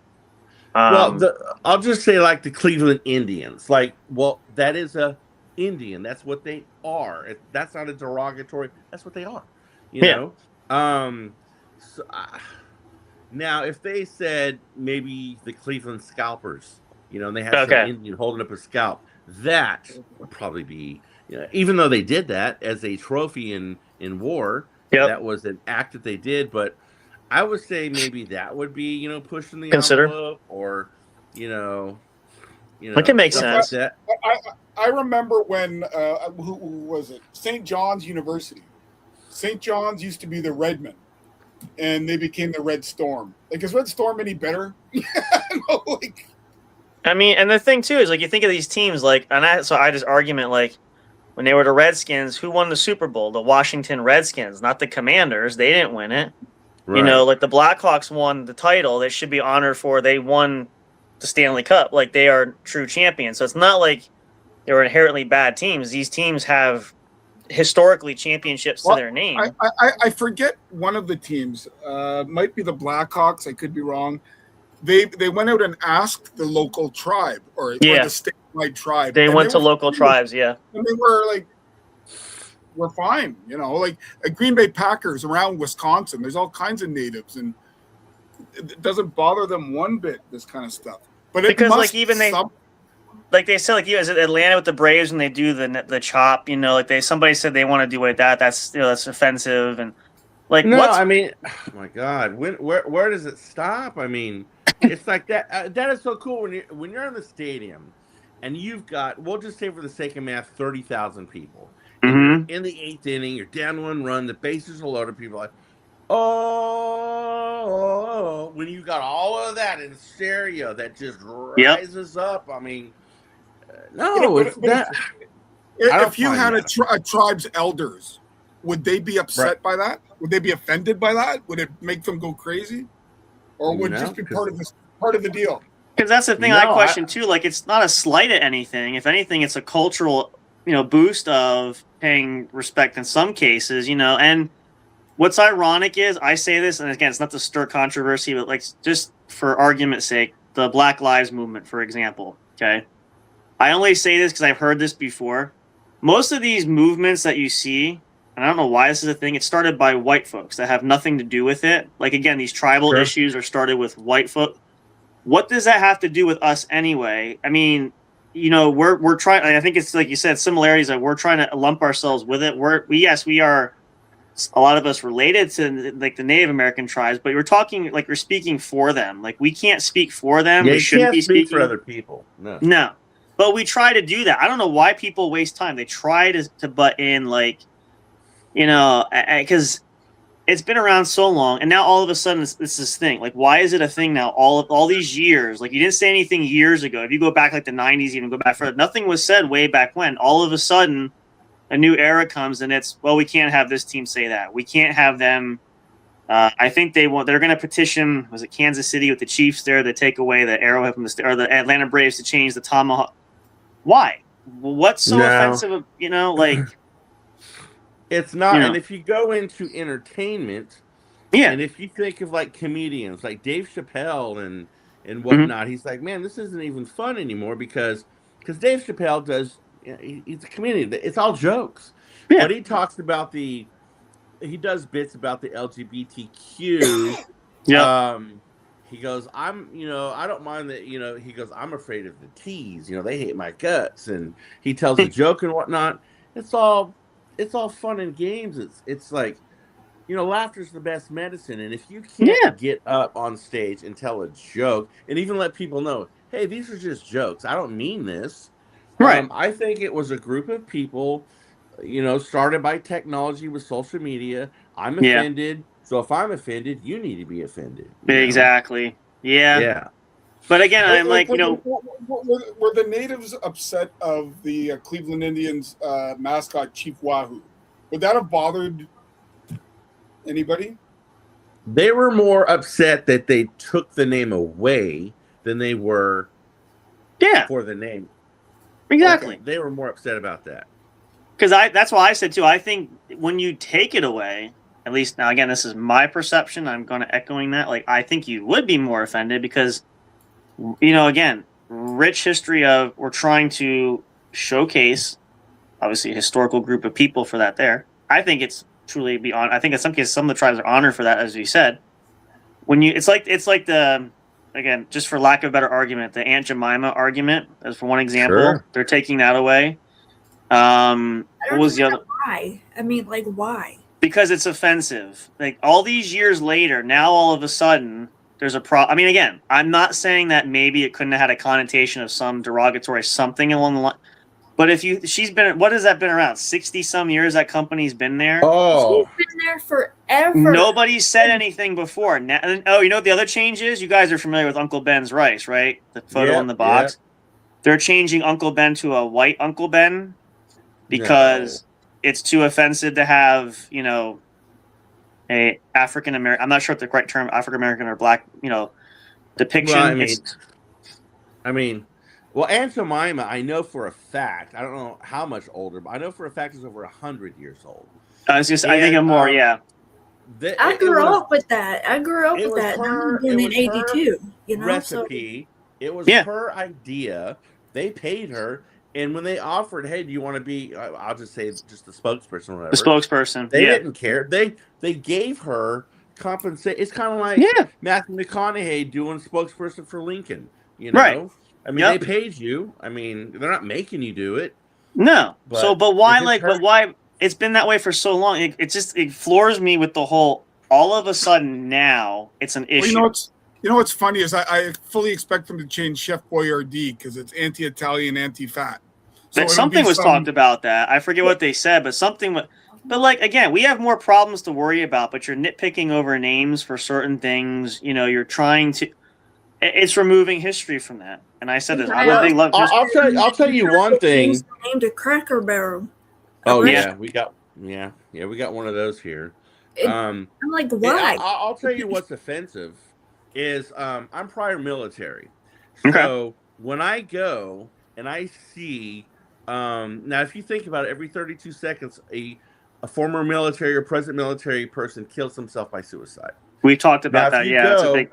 Yep. I used to go when I had more time. I would go down and feed the homeless on the weekends. I'd go buy, like 30 Subway sandwiches, have them cut it in half. That's 60 sandwiches. Oh, that's great. I give out water, oranges, and I would sit there and talk. Hey, man, why are you out here? Are you out here because you want to be, or we're talking? And I'm like, there's more just homeless, but there's more military homeless than anything. When they brought in the people from, I think, Mexico, they were literally stepping over a homeless military person to give them lodging. Right. That should be offensive to the American people, Well, I say too, like I'm trying to partner with more. I'm glad you kind of bring that up. That's a personal thing for me. I didn't have the privilege to serve, but I have family members that did. But I'm a big advocate for supporting the men that serve. They should not be I blame the country for it. You forget the men that serve there. They're supposed to be taken care of, but they come back with nothing. Why are these men, these wounded warriors, these veterans that are living on the street that gave their lives to serve this country, but they're living without food, no shelter? And again, I'm sorry, nothing against if you're here legally. I am not about the country was built by immigrants, but if we're catering, I don't mean to make this a political, I'm not saying political, but if we're catering to those that legally maybe shouldn't be here, but yet the men that serve, that are national heroes, born and raised in this country, gave their lives, gave their blood, gave body parts, even they gave, and are still traumatized. I know people, I have friends that served in Nam that still have PTSD because of it. We just did an episode about mental health, and I said the stats were, I think it's still the highest rated, that service members are still the highest route of suicide because the trauma that you see, you can't unsee certain things. So, and people don't realize that, they forget. And that's why I kind of put that slogan for me. It's been used before, but I say that the country might forget about you, but I don't, because I know what sacrifice is. And it's just an unfortunate turnabout where, and I don't understand it. And this is the thing, like you guys go back. I don't remember, like at the end of the Nam War, when the POWs are coming back and the government says, "Oh, we have no men over in the, POWs are coming back. There's no service members over there. They left them over there." Like, I mean, how do you forget these? How do you forget these heroes there? Like, why? Like, it is. If you watch movies, like it has a little bit of truth to it, like Rambo 2. And they go, hey, just go there, take pictures. If there's anybody there, we'll go back and get them. Yep. Well, he was bringing them back, and they saw that he had a POW. The guy said, "Abort, abort, abort." So he got everybody out of the room, and he said, you were supposed to go there and just take pictures. So it was like a political thing, but Yep. they don't want to remember. They don't want to. It's too much trouble. I was watching, it was, a comedy-ish, but I was watching Tropic Thunder yesterday with a friend of mine, and I'm like, you know what? In 2026, there's still POWs over there. Yeah. There still is. They Yep. don't want to, They just found, what was it? Somebody, I forget who, where. They just had bones flown back from somewhere. They found someone who was missing from, like, I think still World War II. They're still finding, like, MIAs that were still over there that obviously were killed. Some of my favorite stories are the guys that, after World War II, were posted to these remote islands and didn't know the war was over. So they would live there for years and years, defending the island or whatever it is. And, the war had been over for 12 years. Just because over there, back then. The news is slow, yeah. Now, here's a good question. I would love to know if your take from that, Glenn, because it's one of my favorite movies. It's a hard watch, but it's a good one. As far as We Were Soldiers, the Mel Gibson flick, sure. How much of, I guess, reality would you say based on that is accuracy, I guess, better depiction? Is a good way to put that. I would say, the first off, the quick question is how much would Hollywood allow him to? That's yep. For that would be like the quick answer. So they allow a little bit of truth, but don't cross the line. Yeah, you got to watch borders. Yep. So I think that when it comes to like the movies like that, I would say it's depicted well, but more of the story could have been told. Okay. But, I'm going to ask you, as a former military Vietnam, one of my favorite films was The Deer Hunter. Oh, yeah, Robert De Niro. Movie. I love that movie. It's a long one, but it's a good one. Oh, that whole scene about the playing Russian roulette and holding the... I heard that was a bunch of dog shit. Or was that true? Did that actually... Well, I'll tell you this. By the time I was 19 years old, I had traveled the world with the military. I've been in all over the country. I've seen many things. I've been through a lot of Asia. And I've been through Vietnam, Thailand. I've been in the jungles. I've been where, the Vietnam was happening. I've walked the paths of soldiers. Right. And I would ask questions about not just movies, but about what did you guys, and these are like Viet Cong and whatnot, still people that I was talking to. Yeah. And I'm like, I'm sure you guys, I've talked to old guys, I've talked to young guys, but stories are passed down. Yep. I'm like, what they did was, like the tiger cage and all that kind of stuff, that's all real. As far as the Russian roulette, I'm going to say yes, because that was a form of entertainment. That was a form of betting. That was a form of, it's almost like, I call it the Freddy Krueger effect. Yeah. He feeds on fear. They love the fear. They think it's funny. They're going to kill you anyway, so they might as well get some amusement out of it. Yep. So that's 100%, Yeah. They say it's BS because they don't want to tell you the truth. You don't want to see what's... Yeah. Because I had heard somebody who was, a veteran saying, "Oh, that never happened. That's just there for Hollywood," and blah, blah, blah, blah. I mean, I've seen, well, it's like, I keep bringing, like, I've seen, like, over in Africa, like drug warlords and whatnot. Yeah. Yep. And they would, there's kind of an unwritten rule of, it's not peace, it's an unwritten rule of, I'm not going to kill you, you're not going to kill me if you abide by. So when we're talking with these other soldiers from other countries, we tell stories and whatnot. And a lot of people over there would be like, well, we do, and again, it's like, it's almost like a game. It's like, well, if you could survive our little game, you get to live. Yeah. And if you don't, well, too bad, so sad, you're going to die. I've seen stuff that you can't interfere with their culture, if you will. You just got to sit there and watch it. there's nothing you can do about it because you have zero jurisdiction over there. Yep. I've just some people in some of those third world countries do not think like you think a human would think.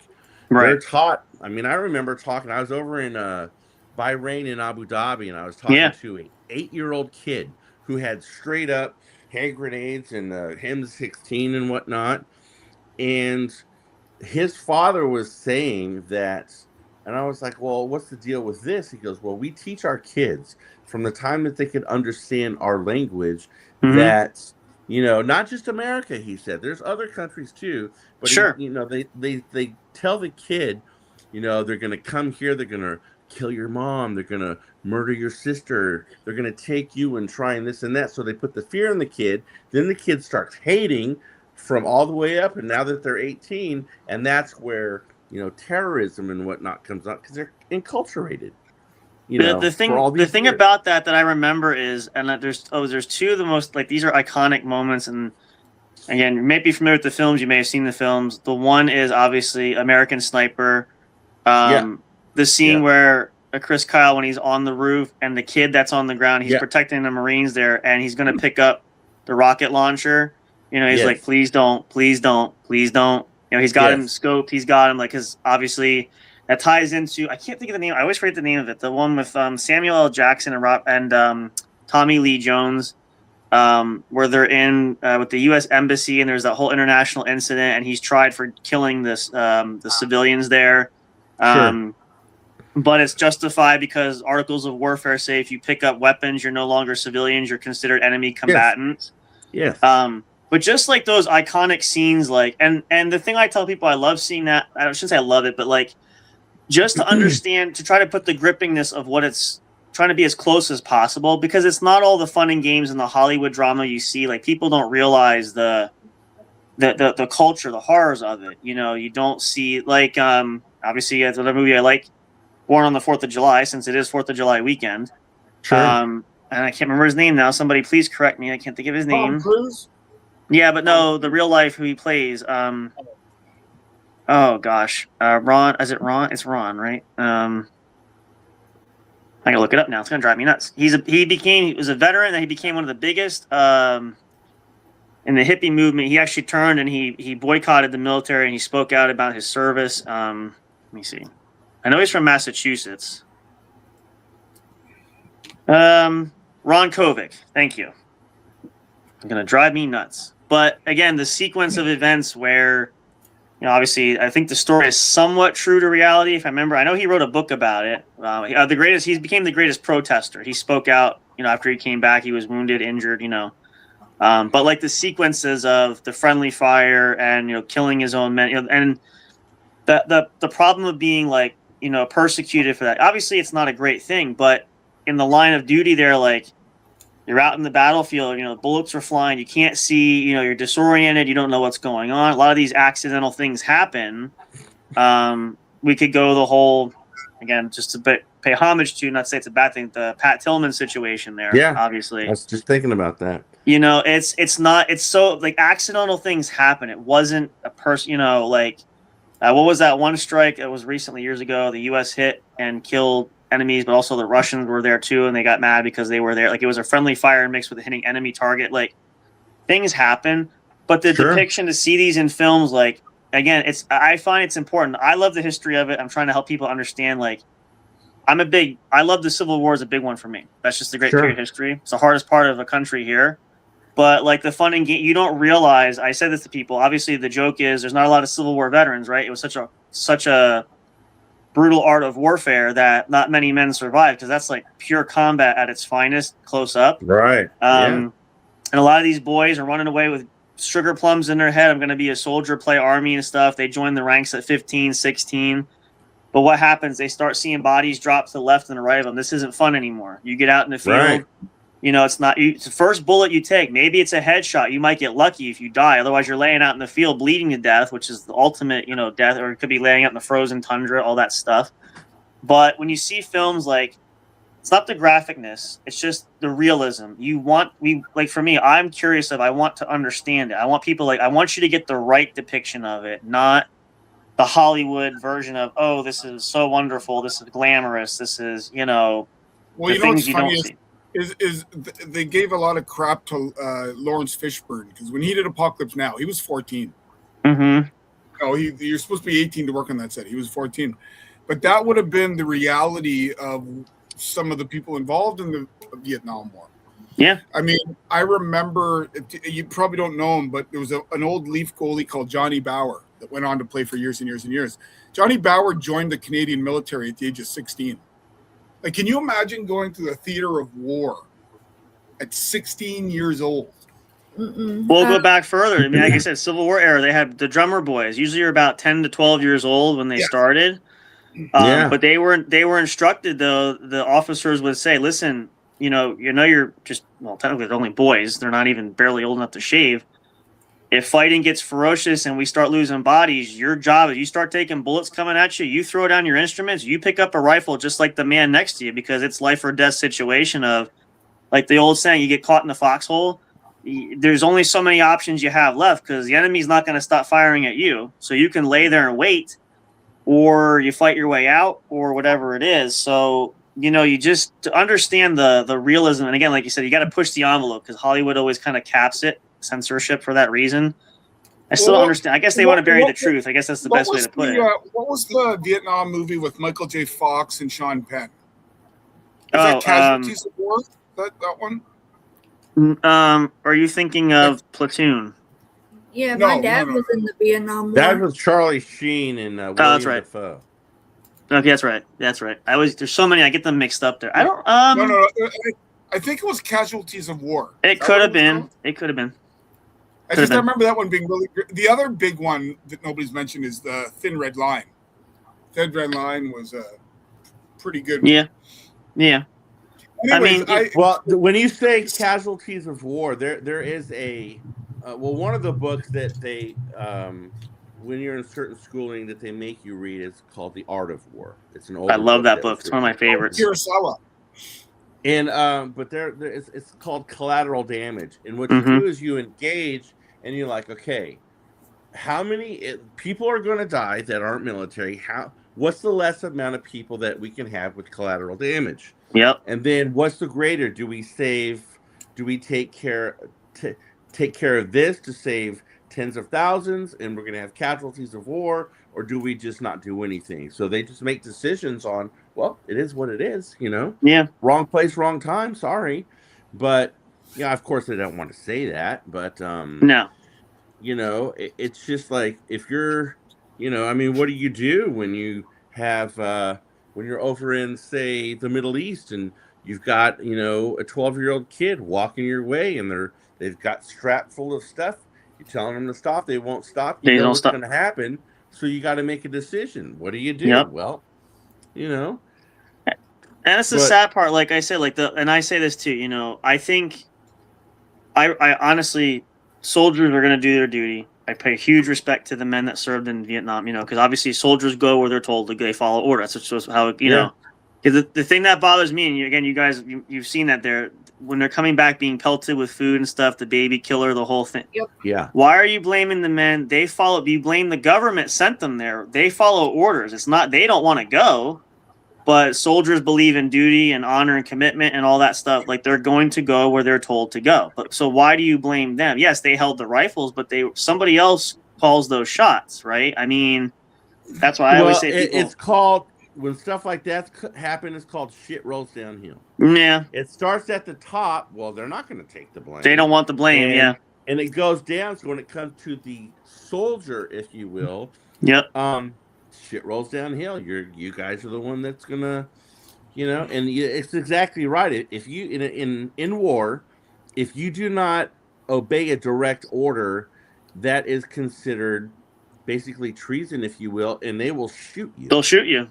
Yeah. Yeah. And they'll be like, and you can't argue, you can't reason, you can't, but it's like, you joined up, you knew what you were joining up for. Yeah.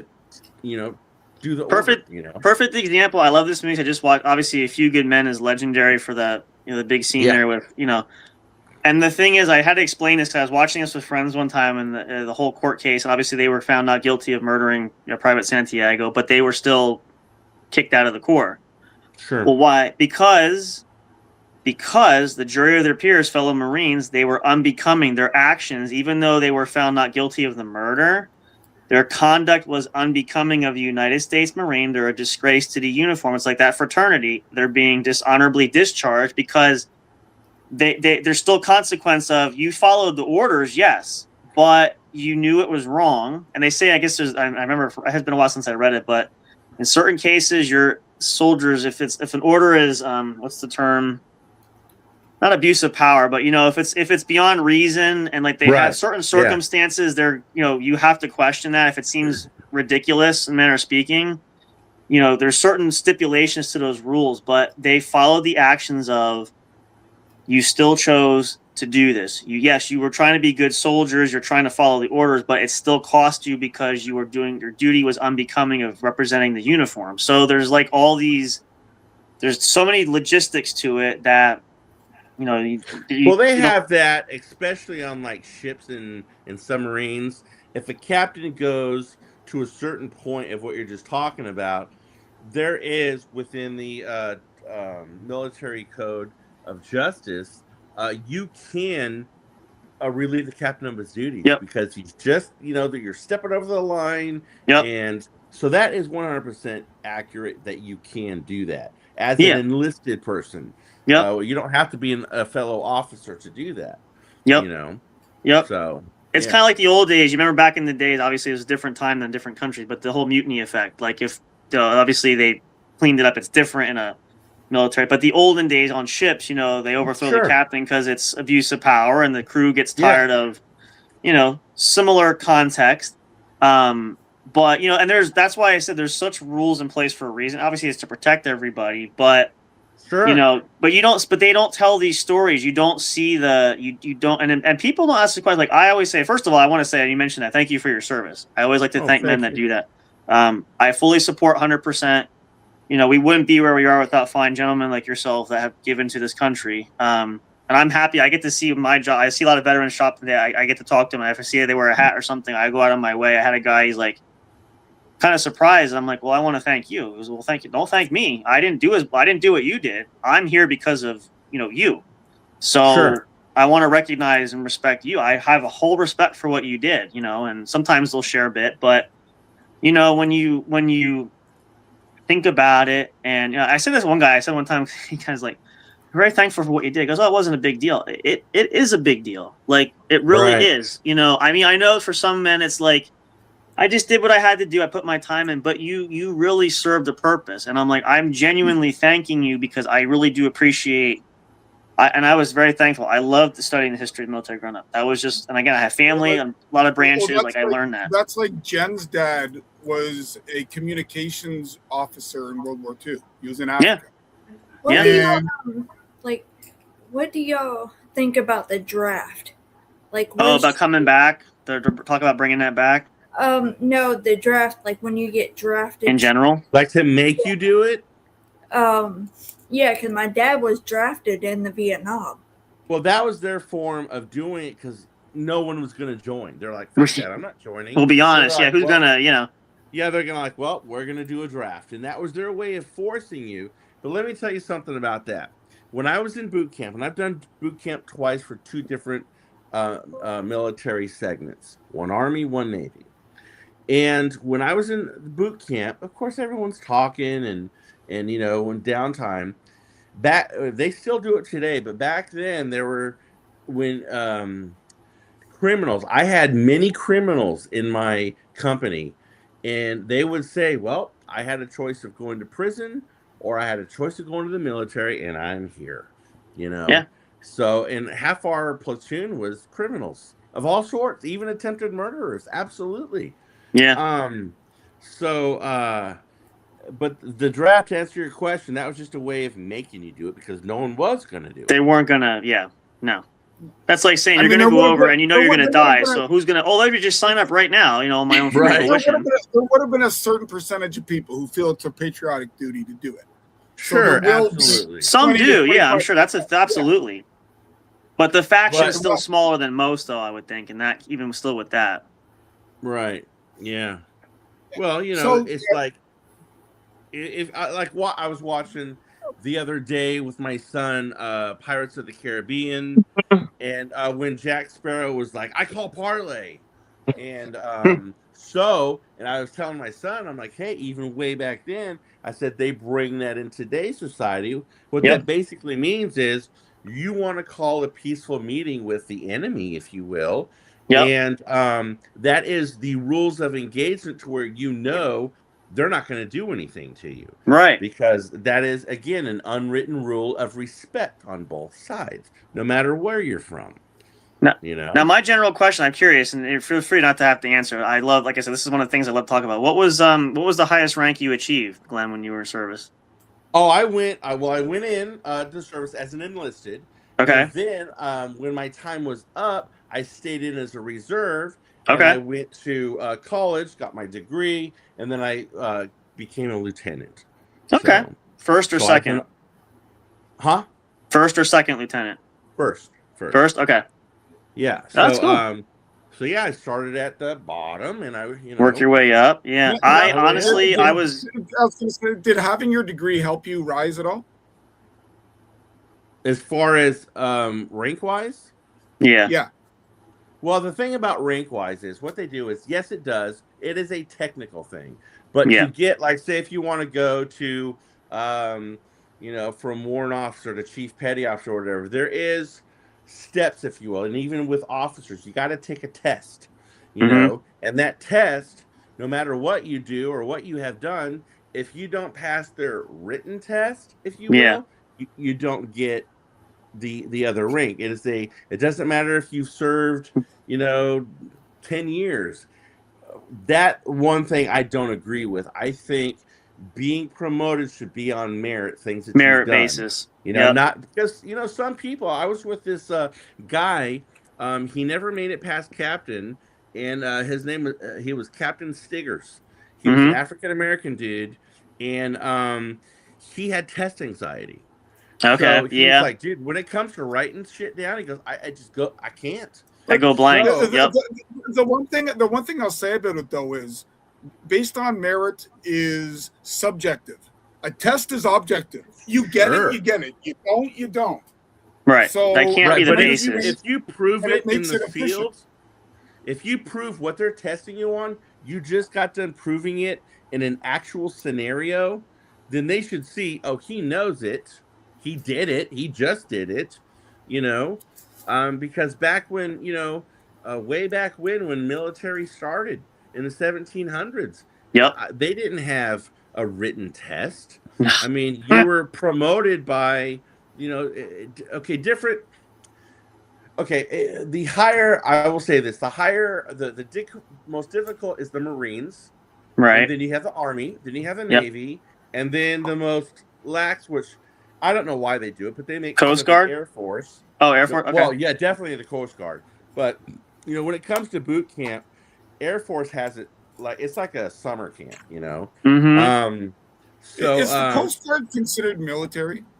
Technically, yes. Technically, yes. Because they go. If you go from land to horizon is 14.5 miles. So once you get past the international, not the international date line, but the 15th mile out there, that's international waters. Yeah. So when the Coast Guard guards that, it is a military type regime, if you will, but they just don't engage in war activities unless it's absolutely necessary. Resort.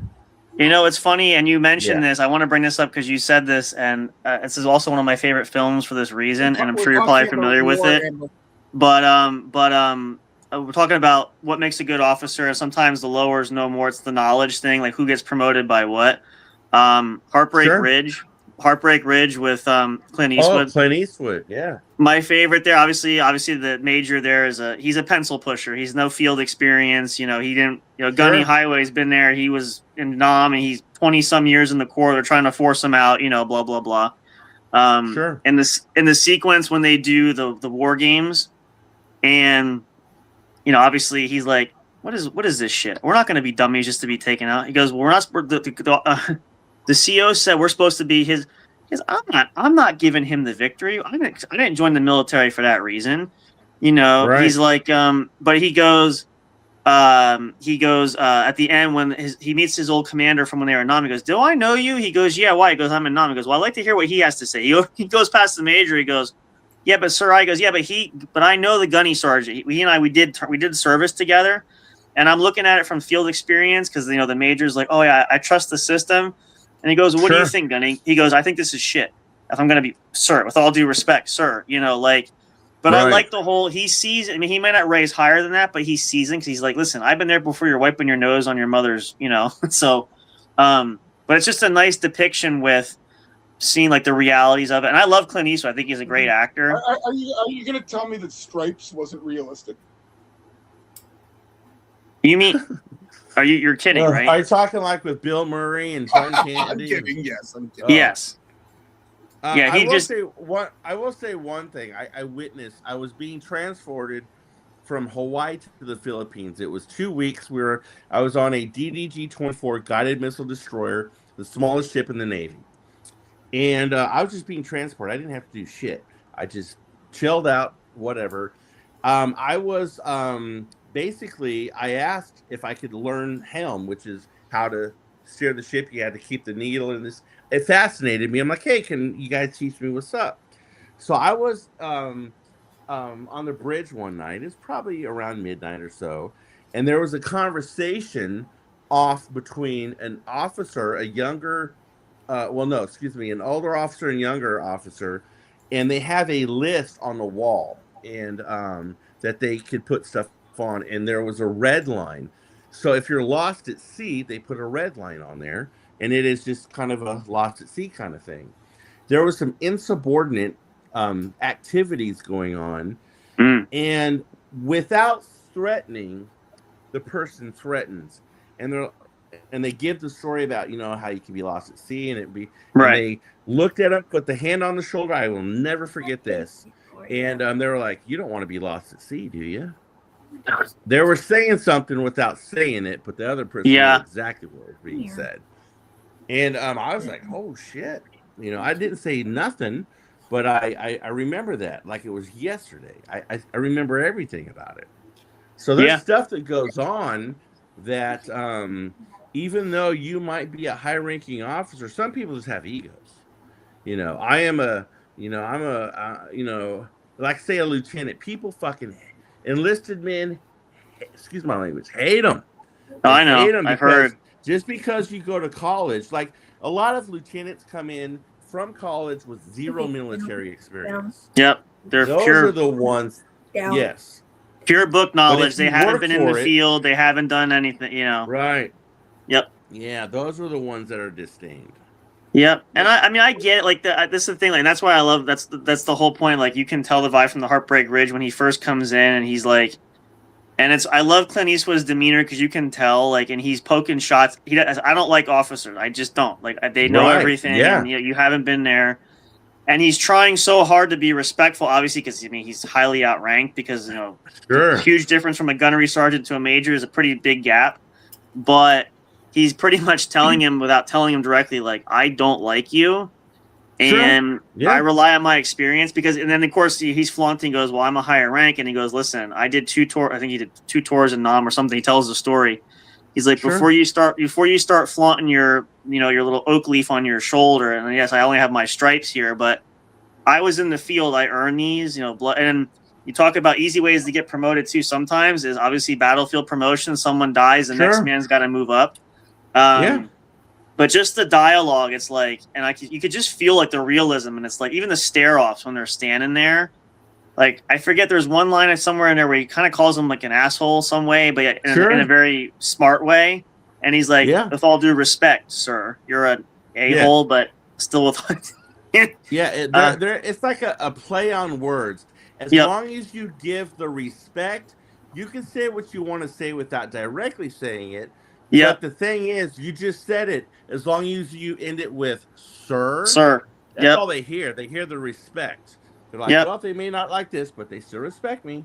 Yeah. But it's interesting. One of my favorite war movies that I've only seen once or twice, but it really affected me was Das Boot. And why I like Das Boot was it was not that I'm sympathetic to the Germans, but it gave you a vision of them as to what they were like, and ain't any different than what the Americans or the Brits or whoever was like. It gave a sense of reality and realism, I thought, in a way that a lot of war movies don't. Yeah. Yeah, see I that. mean, well, the way that, because I spent some time when I was in the Army, I was over in Bremerhaven, Germany. And of course, you're talking to German military people, and we got on the subject of Hitler.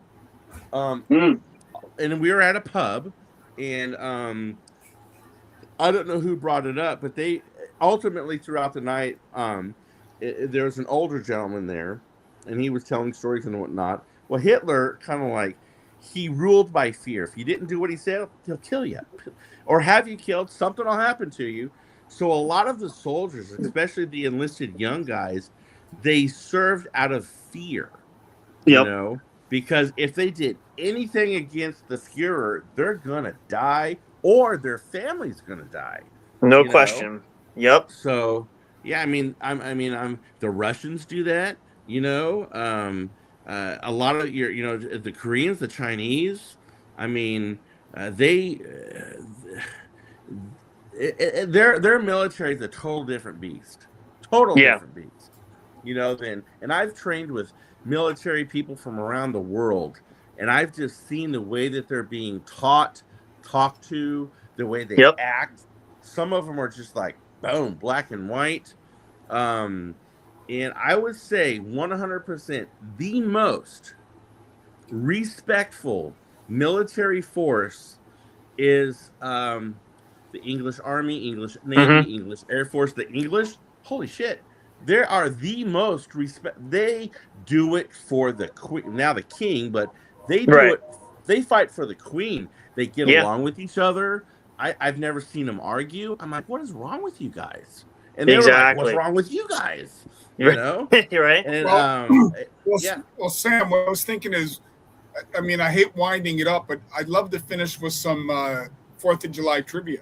We can do that. I just want to ask one more question for Glenn, because this is great, because I know he's kind of both of this, and I want to see if anybody else knows this, but I'm sure, Glenn, you might know this clearly, but you're familiar with the term wind talkers, right? Wind talkers. Mm-hmm. And for those at home knowing, those were Native Americans that were used to translate over the radio. Yeah, didn't the last one just die last year? Something like that. But here's a fun question for you guys. Do you know why they use the Native Americans to do that?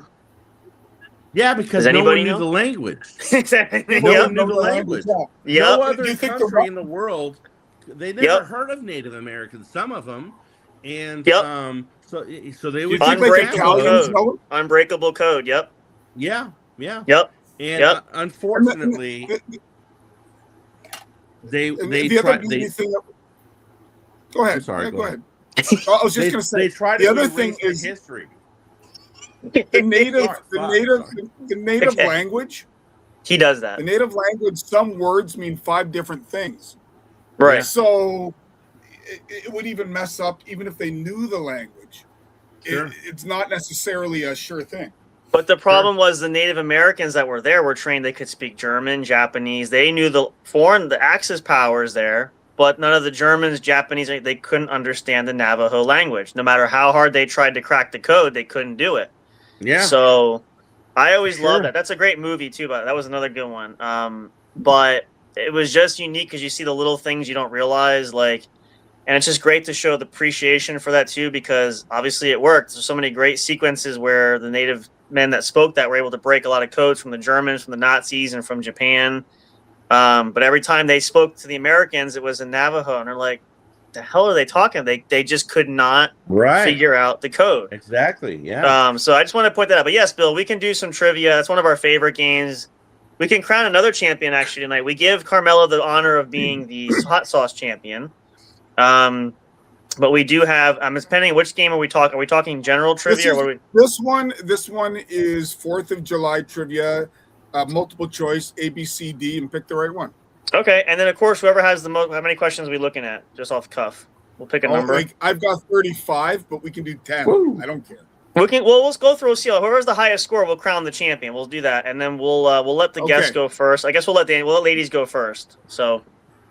Oh, is she there now? Okay. Danielle, yeah, she's not Amber. Danielle. Oh, Danielle. Oh, sorry, I thought it was talking. Amber's here from World Support. She's not feeling well. She did say hello to everybody. She's just not feeling as well to be on camera, but she wants to be here. So. Okay. Sleep well, Amby. Sleep well. Number 1. What document is celebrated on the 4th of July? A, the U.S. Constitution. B, the Bill of Rights. C, the Declaration of Independence. Or D, the Articles of Confederation. Oh, for Pete's sake. C. Wait. C, yeah? Is it? C is the answer. Yeah. All right. We'll give Glenn gets a point. Okay, we can open it. Okay. Number 2. In what year was the Declaration of Independence adopted? A, 1774, B, 1775, C, 1776, or D, 1781? C again. C is also the answer, yeah. C. Okay, let me go down to the bottom. Yes, that's what C. Because we had a quarter. We had a quarter that said in 1976 they had a commencing quarter from 1776 to 1976. So I have several of those. I collect them. They're great. Yep. Nice. Number 3. Which city hosted the Second Continental Congress? A, Boston, B, Philadelphia, C, New York City, or D, Williamsburg? I'm going with B, Philadelphia. Yeah, B. B. It is B, Mm-hmm. Philadelphia. All right. Who was the main author of the Declaration of Independence? George Washington, Thomas Jefferson, John Adams, Benjamin Franklin. The answer is B. Yeah. Well, wait. You're correct. The main author, the main writer. I know that. Yeah, I the know others the most famous. Do you know the most famous signature on there? John Hancock. There you go. It's the biggest one. And why did he write so big? That I don't know. He wanted, it's a love letter to the king, and he said, I want to make sure King George doesn't need his bifocals to know that I signed it. Oh, nice. Nice. Number 5. Who was the king of Great Britain when America declared independence? King George I, King George II, King William IV, or King Edward VII? Well, he kind of gave us the answer. I'm going to go with King George II. Sorry, yeah, I did. It is. Okay. It's 5. Oh, sorry. Number 5. No, it was it's me. B, King George III. King George III. Yes. Third. I didn't hear the third. King George III, yeah. Yeah, King George III. Yep. Sure. Yeah. Number 6. Which war was being fought when the Declaration was signed? The Civil War, the French and Indian War, the American Revolutionary War, or the War of 1812? That would be C.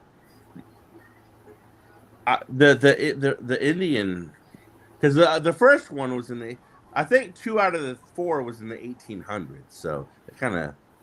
The Indian War was that was the British and the French, but it's the American Revolution though. Is that the one you're talking about? Yeah, it is letter C.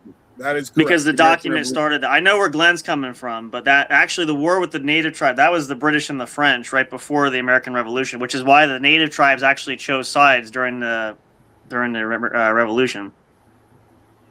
Most cases, most tribes actually. Some tribes, believe it or not, sorry, fun fact: most tribes actually chose to fight for Britain because the king offered a parley with native tribes. But there were some tribes that sided with the colonists too because they wanted freedom and independence, and they saw America as a bright, I guess, potential future. At that time, we were still friends. Sure. Or so. Yeah. So, yep. Go ahead. Number 7. Which famous American said July 2nd, not July 4th, would be celebrated by future generations? Ooh. George Washington, John Adams, Alexander Hamilton, or Paul Revere? Hamilton. I think I'm going to go that route too. It's John Adams. Darn it. Oh, the beer. Okay. It's because July 2nd they signed it. July 4th it was ratified, but all the signatures were on the 2nd. Yep. Number 9. Which founding father was famous for flying a kite in an electricity? Come on now. Can we just say the answer? Can we just He's say on it? the $100 bill. Yeah. Is it Thomas Paine? Is it Ben Franklin? Is it Samuel Adams? Or is it John Hancock? Franklin. Ben Franklin. And fun, do you know Ben that actually that's the key to your great grandmother's house, Bill? No, it's the key to Miley's room. Oh, okay. Number 10. Oh, you even talked about this in your little Yemener. Whose signature is the largest on the Declaration of Independence? John Hancock. It's John Hancock. You're John Number Hancock, 11. please.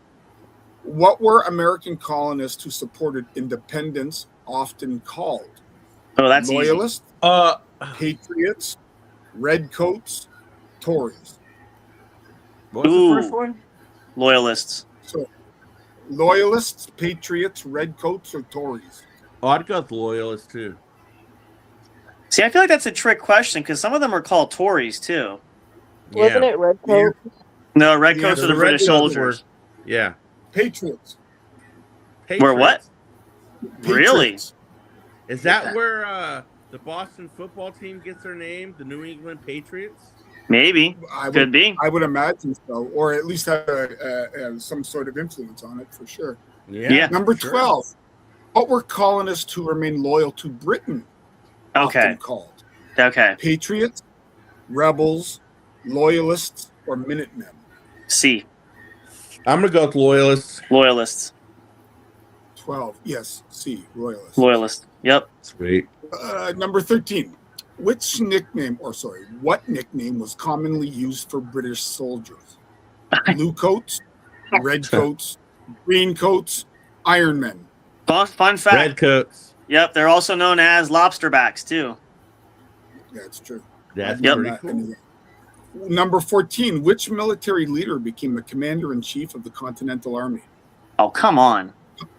Thomas Jefferson, John Adams, George Washington, or Benedict Arnold? I'm seeing that movie this week. Actually, I'm really looking forward to it. It's releasing in theaters actually this weekend. But it's George Washington. Yes, it is. I can't wait to see Young Washington. It's in theaters this week. Which famous crossing helped lead to an American victory at Trenton? Oh, come on. Crossing of the Mississippi, crossing of the Potomac, crossing of the Delaware, crossing of the Hudson. It's C. Yeah, Delaware. Crossing on Christmas Day. Number 16. What winter camp became a symbol of hardship for Washington's army? Bunker Hill, Valley Forge, Yorktown, or Saratoga? Valley Forge. Yeah. But fun fact, they actually said most soldiers in their memoir said Monmouth, New Jersey was actually worse. It is B, Valley Forge. Okay. What number? I've been there. It's nice. Number 17 we're at. Which battle is often considered the turning point of the Revolutionary War? A, the Battle of Saratoga. B, the Battle of Gettysburg. C, the Battle of New Orleans. And D, the Battle of Fort Sumter. Okay, well, it's not Sumter and it's not Gettysburg. That's the Civil War. Oh, I know this answer. I'm going to let them go first. I know the answer, but Yeah, I would have got it based on elimination. Right. What was C again? The Battle of New Orleans. Battle of New Orleans. Oh shit. Saratoga, Gettysburg, New Orleans, or Sumter? Saratoga. It is Saratoga. Yeah, it is Saratoga. Battle of New Orleans was World War II. No, it wasn't. Oh no, the Johnny Horton song. Yeah, that's the War of 1812. Or 1812, sorry. 1812. Yeah. Yeah, that's because New Orleans is fought on American soil there, Bill. That's right. That was the one American. That was a trick question in college. A lot in history, they would ask when was the War of 1812, and like 90% of the class got it wrong. Yeah, you do because they thought it was. They were like, oh, it was. And it was. Yeah. And fun fact too, you know why Saratoga was the turning point? You know what happened there, right? That's where before he become one of America's famous traitors, that's where Benedict Arnold rallied the troops. He lost his leg there at Saratoga. Oh, wow. Before he became a traitor, obviously, but that's beside the point. Number 18. Which country became a key ally of the Americans after Saratoga? Oh, come on. Spain, France, Germany, or Canada? Oui, oui, bonjour, monsieur. Je ne veux pas. Parlez-vous français? Mm-hmm. Yeah, it's France. Yep. Okay. That's what I 19. believe. In all that realm there, that's what I believe. Because one of the most famous cognacs is King Louis XIII. Mm-hmm. And I think that was formed right about that time. That time frame. Yep. Yeah. Which treaty officially ended the Revolutionary War? The Treaty of Versailles, the Treaty of Paris, the Treaty of Ghent, or the Treaty of Yorktown? Ooh, pick me. Ooh. You know what? I don't know, but I'm going with Yorktown. That's a good guess. That was the last battle, but I'm sorry, Glenn, you're wrong. Ooh, me. What is Pick it, me. Sam? And bonus, What I'll is give it, you the Sam? date too. It's the Treaty of Paris, and it was signed in 1783. Jeez, all right. Okay, so now you just got I number loved 20. American history, A+ in class. Yeah. Number 20 was what year did the Revolutionary War end? 1783. I'll give you the answer. There you go. You're So welcome. We'll go to 21. What Sorry. was a common Revolutionary era drink? Oh. Root beer float, hard cider, cola, or iced coffee? I'm going with hard cider.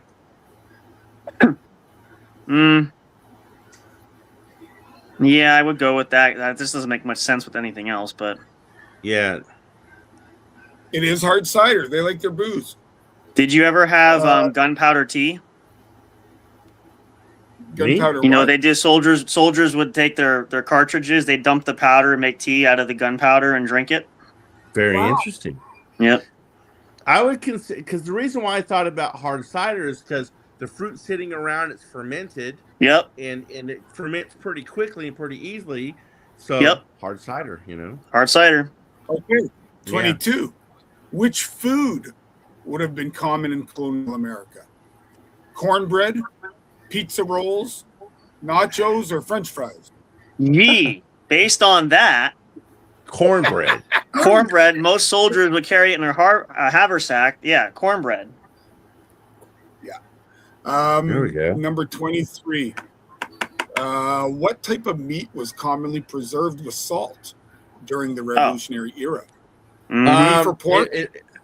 Chicken nuggets, turkey bacon, or hot dogs? Okay. There was called some. I know what it is, but it was called. Some people called it, like in the 1800s, they called it jerked beef. Right. It was the what was the first one he said? It's salted pork. Yep, it's pork. Yes. Beef or salted pork? Yes. Beef or pork. Yeah. That's it. The pork, yeah. Now, because you were in the military, so did you guys use pemmican? Pemmican. What's pemmican? Pemmican. That's the native bread. That's like the hardtack. Like that's fry bread. That's I was gonna say okay.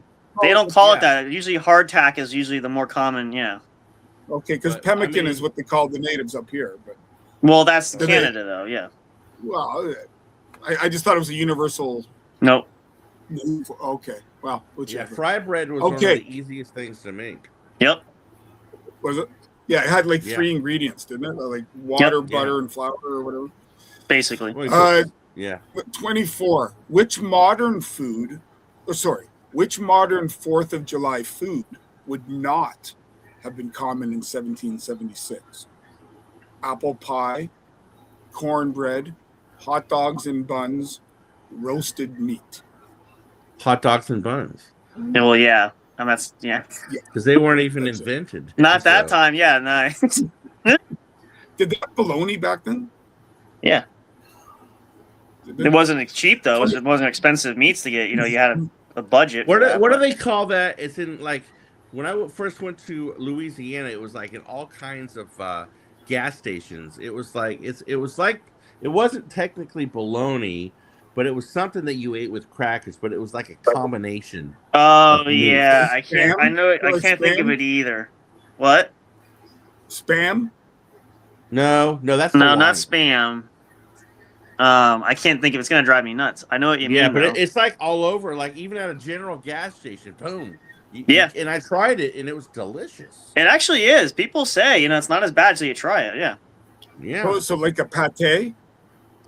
It's a little firmer. But Yeah. you eat it Little with firmer. They give you crackers, yeah.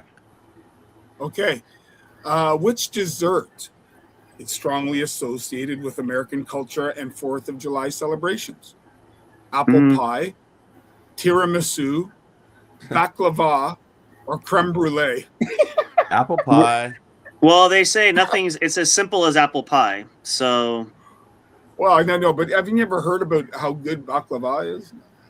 Yes, but it's not made delicious. here. Well, back in like the day, they had a commercial that the song was baseball, hot dogs, apple pie, and Chevrolet. That's like the most American thing. Yep. I So remember that. Yep. Yeah. What activity is now strongly associated with the 4th of July celebration? Oh, this is a toughie. Fireworks, pumpkin carving, Easter egg hunts, or Valentine exchanges? Gee, I wonder. Are you sure it's not carving pumpkins? It's fireworks. Well, Boom. They could have been out in the field. They could have been out in the field and they ate pumpkins raw. Yeah, not the best, but yeah. Okay, fireworks became popular in America partly because they symbolized what? Health and fashion, celebration, victory, and public joy, farming success, or winter survival. I would call it's more of a celebration. I would say winter survival. That's what I was going to go with too. Yeah, because you're kind of celebration, victory, and public joy. Yeah, see, I'm still 28. What was one common form of public entertainment in the 1700s? Radio shows, public reading and speeches, dog hunts. Hear ye. Okay, well, it's not that. Oh, what's the last one? Movie theaters. Oh God, no! I'd go dog hunts, like pheasant hunting and stuff. That's what. I was gonna go with that. Or would you say entertainment? I mean, were speeches really entertaining? Hear ye. I mean, they did it a lot, but form of entertainment. The answer is B. Public readings and speeches. And I guess if you're that bored, I guess if you're that bored, boy, is that entertaining. Yeah, like watching the grass grow, but yeah. 29. Which printed material helped persuade colonists to support independence? Oh, that's easy. A, Common Sense. B, the Federalist Papers. C, Poor Richard's Almanac only. Or D, Uncle Tom's Cabin. I think Uncle Tom's Cabin was more 1800s. That was during the Civil War era, yeah. Yeah. So no, it's not that. Yeah. You said to encourage people though for the. To support independence. Yeah, if I'm not mistaken, it was written by Thomas Paine. You're absolutely right. Yeah, I did. So Glenn, I don't want to overstep Glenn for that. I can give you the answer, but if you don't know that, yeah. What was the first two? The Common Sense and the Federalist Papers. The Federalist Papers. I'm going to number 2, Federalist Papers. The answer is A, Common Sense. Okay. The Federalist Papers were the precursor to the Constitution and all that stuff. All right. So the number 30 is who wrote Common Sense? Who is it, Justin? Thomas Paine. Thomas Paine. Yep. I thought they were going to get into Jean-Jacques Rousseau, talking about people being. No, Thomas Paine. That was his form of rebellion, and the British didn't like it because that was like the town crier paper to kind of rouse the American people. So he wasn't very popular in the British sectors, if you will. What did many colonial children do for fun? Played hoops, marbles, and simple outdoor games. Played video games. Watched cartoons. Rode electric scooters. Gee. I didn't. What? Rode electric scooters? No. Yeah. I did not know they had marbles back then. Do you know what the funny thing is? They did, but they were cheap. They were expensive.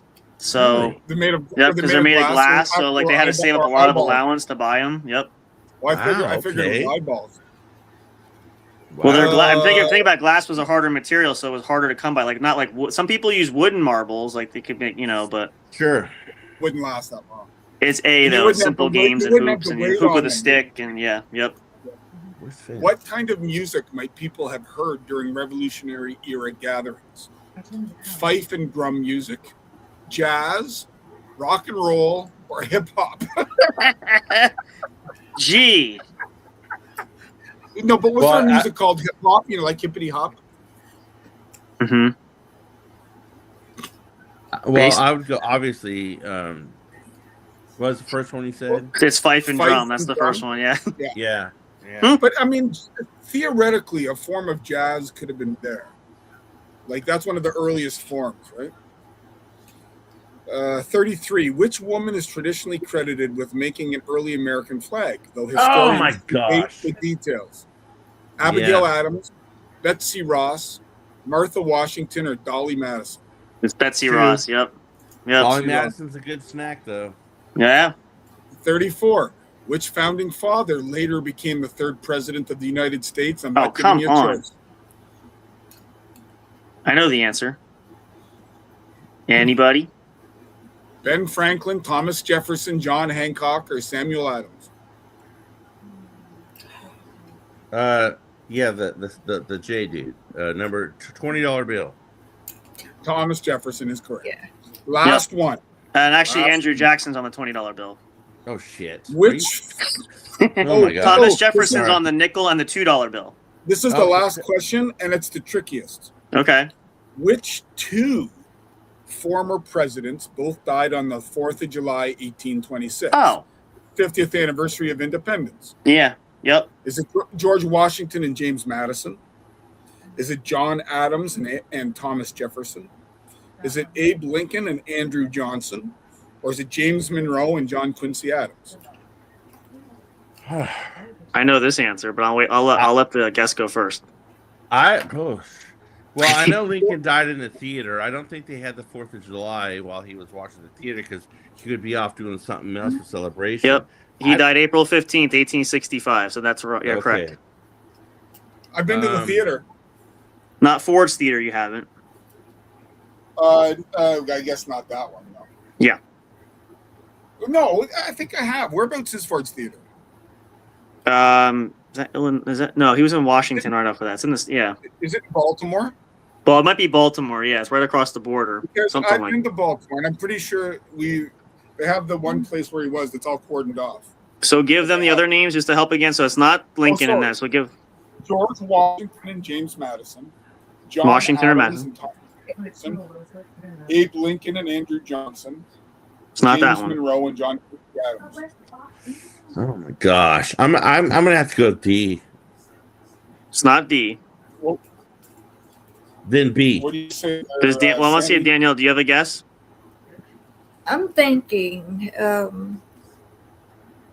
maybe B. It's it's Adams and Jefferson. That was B. Correct. Yeah, 50 years apart. Yep. Another fun fact that, like, in America, when foreigners come and get their citizenship, technically speaking, they know more about, like, U.S. history than we do. They have to learn it for the naturalization, for the citizenship. Yeah. Yep. Like even though I have a history degree, there'll be people that are taking the test that will ask us about some specific explorer back in 1842.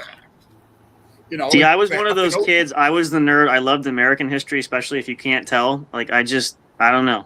I just had an affinity. I just kind of read every book I could on everything and tried to, like, understand, you know. Okay, how about this? When he died, he was the most decorated U.S. veteran left alive, and he was an actor in big level films. Ronald Reagan. Wait. Well, hold on. No, yeah, Reagan was in He film. died. I automatically I'm gonna say he died in about the early 2000s, late 90s, that kind of. Oh, that's Ron. It's Ronald. It'd be Ronald Reagan then. Yeah, Ronald Reagan. Yeah. No. Jimmy Carter. No, Jimmy Carter lived to like almost 100. Yeah, he just died. Who? Do we have any? Was in a very famous movie opposite Dustin Hoffman. Well, the only president I know of that was like in the movies and whatnot was Reagan. No. It wasn't a president. Yeah. He's just a former military that was the most. Oh, you got to be still alive. specific. See, that's the okay. Okay, sorry. All right. It had to be somebody who was still alive. Who's still alive? The most at the time, and he was the most Decorated American left alive. But he was a very fairly famous actor. And he acted along which side? Who was it? Dustin Hoffman in a very famous movie of the early '80s. Oh, it's not. I want to say I don't think it's people. I can't think. Let me take a look at when he died. It's not Burt Reynolds. Like Oliver North and like that black guy. What's his name? He should have ran for president. Actually, he died. Yeah. He died in 2012. He was born in 23, so he would have been 91. An American actor who appeared in over 200 movies, television shows, and plays. That I knew that question. What? Because the one before it was the guy that was the Western actor, but he wasn't that great an actor. But he was he got a lot of prestige for being a soldier. Dustin Hoffman. I'm trying to think of the film. Did he play baseball? Was it the Rifleman? No, it wasn't Chuck Connors. No. Chuck Connor? No. He was in a good movie. He was helping in the horror genre, The Tourist Trap. He was in that movie too. Man, this is going to drive me nuts. This guy wasn't in horror. And he played with Dustin Hoffman? Yeah. No, he wasn't the co-lead. In the 80s. He was a secondary character, but he had a pretty prominent role. The only movies I can think of Dustin Hoffman in the 80s was like Tootsie and Yep. Oh, who was in Tootsie. Okay, Tootsie. But I'm trying. Who was in that? Oh, he wasn't. He wasn't the lead. I know. He wasn't second, but I would put him as fourth. He's not like he's died. Oh, he died in 2012. He died in 2012. He was like 90 or 91. Was it Sean Connery? Oh man, not American. He's Scottish. Oh, American. What am I thinking? Sorry. American. I don't know, dude. This is hard. I don't know. Give me another clue. He was a bit of a rotund gentleman, but he was a hell of a doesn't narrow it down. Well, it wasn't. If I'm thinking, I'm thinking of the other one. I'm thinking of Tony Curtis. It's not Tony Curtis. No, it's not Jack Lemmon. It's not Orson Welles, Oscar Wilde. If I didn't know this, my guess would have been Christopher Lee. But I don't know. Let me see. Now you're just looking up Tootsie. No. No, I got right here. No, I'm not. No, he's talking. He's talking about me. Oh, I probably still won't know the answer, but probably not. You should though. Is it? Did he win the Medal of Honor? That I couldn't tell you what he won. You could probably look it up after. Okay. He didn't have a major billing though, right? He did have a major, like when he would have died, he would have been on Entertainment Tonight or something, noting that he died. Michael Dorsey. Okay, that was a shot in the dark. That's the only. Oh. The answer is Mr. Charles Durning. Who? Charles Durning. I still don't know. Okay, I'm gonna have to look that up. Charles Durning was the one that made a pass at Dustin Hoffman when he was a girl, and he invited him to the cabin at the end, and he wanted to get romantic with her, and Dustin Hoffman had what's his illustrious military career? I've never heard. I mean, he was a soldier that apparently was very well decorated in World War II. Okay. That tells me a little bit. I don't know. How do you spell it? Let me see. Charles Durning. Oh, there he is. Wait, here we go. Yeah. I don't know what branch he was in. I'm trying to find out because this is going to drive me crazy now. I have not heard. Let's see. Military service. He served in the U.S. Army during World War II. He was drafted at age 20. He was at Normandy Beach. He participated with the rank of private first class, 1946. For his valor and the wounds he received during the war, Durning was awarded the Silver Star and 3 Purple Hearts. He also received the Bronze Star because he had earned the Combat Infantry Badge. Additional awards included the Army Good Conduct Medal, the American Campaign Medal, and the European African Middle Eastern Campaign Medal with arrowhead device and 2 Bronze Service Stars, and the World War II Victory Medal. His badges included the Combat Infantryman Badge, Expert Badge with Rifle Bar, and Honorable Service Lapel Pin. I still don't know. Yeah, I had quite a lot of. Charles, if you've seen Tootsie, watch the last half hour. That's his biggest role, probably, I think. Oh, that's actually pretty impressive. He had a 3-year service, and he only rose to the rank of Private First Class. That's actually pretty impressive for that. Huh. Click on him and see what other movie he's been in.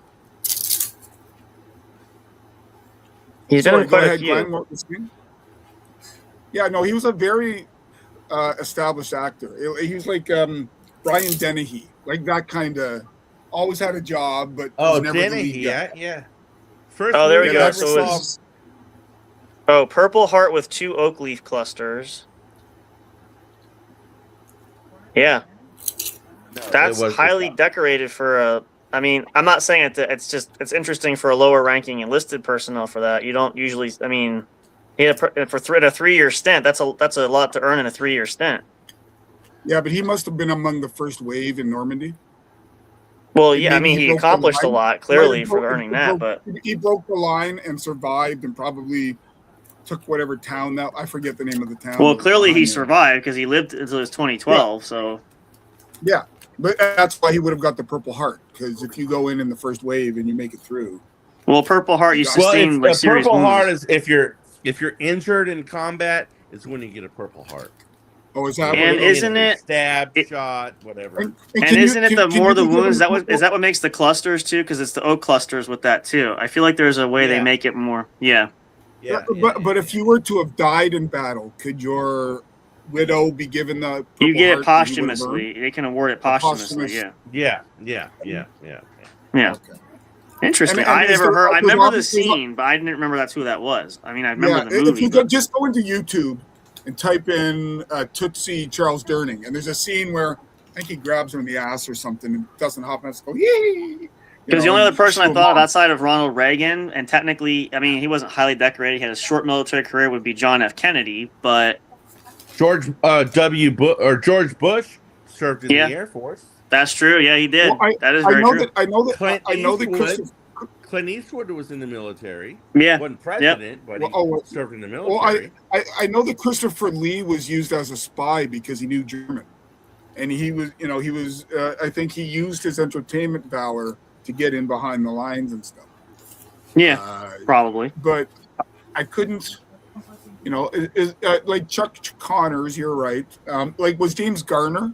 Was he in the military? Yeah, I think he was. Yeah, I think he was in the Army. Yeah. Okay. Pretty sure. And I'm willing to bet somebody like Carol O'Connor, probably in the military, or probably Chuck Norris. Did he serve in the military? Chuck Norris just lived like 15 miles up the road in El Dorado Hills. Really? Yeah. Yeah, he joined the Air Force at 19. He served right out of high school. Well,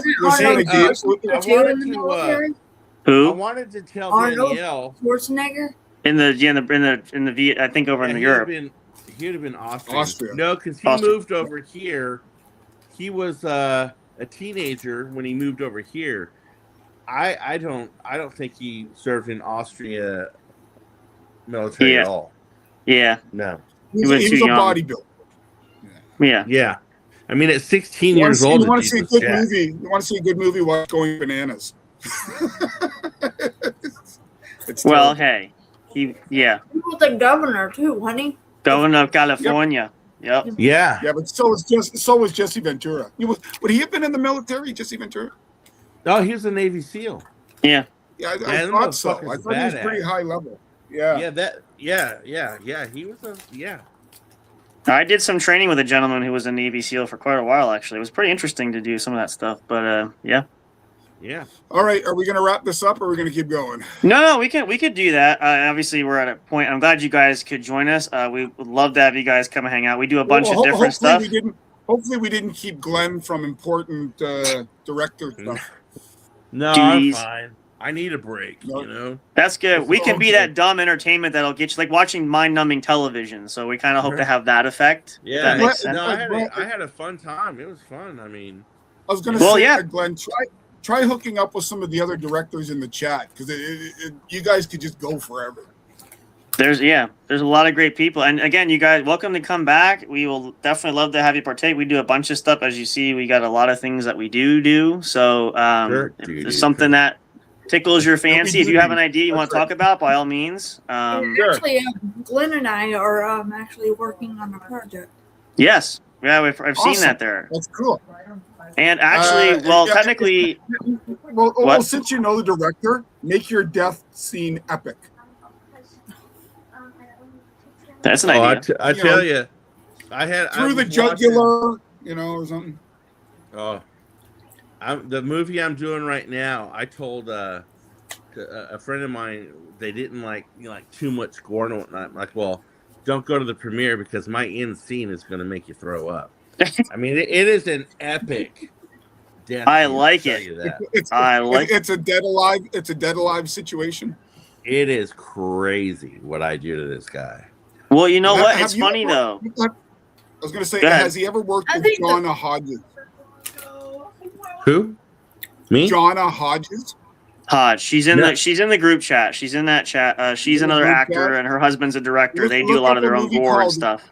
Yeah, husband and wife. The movie's called Redhead. It's on Tubi.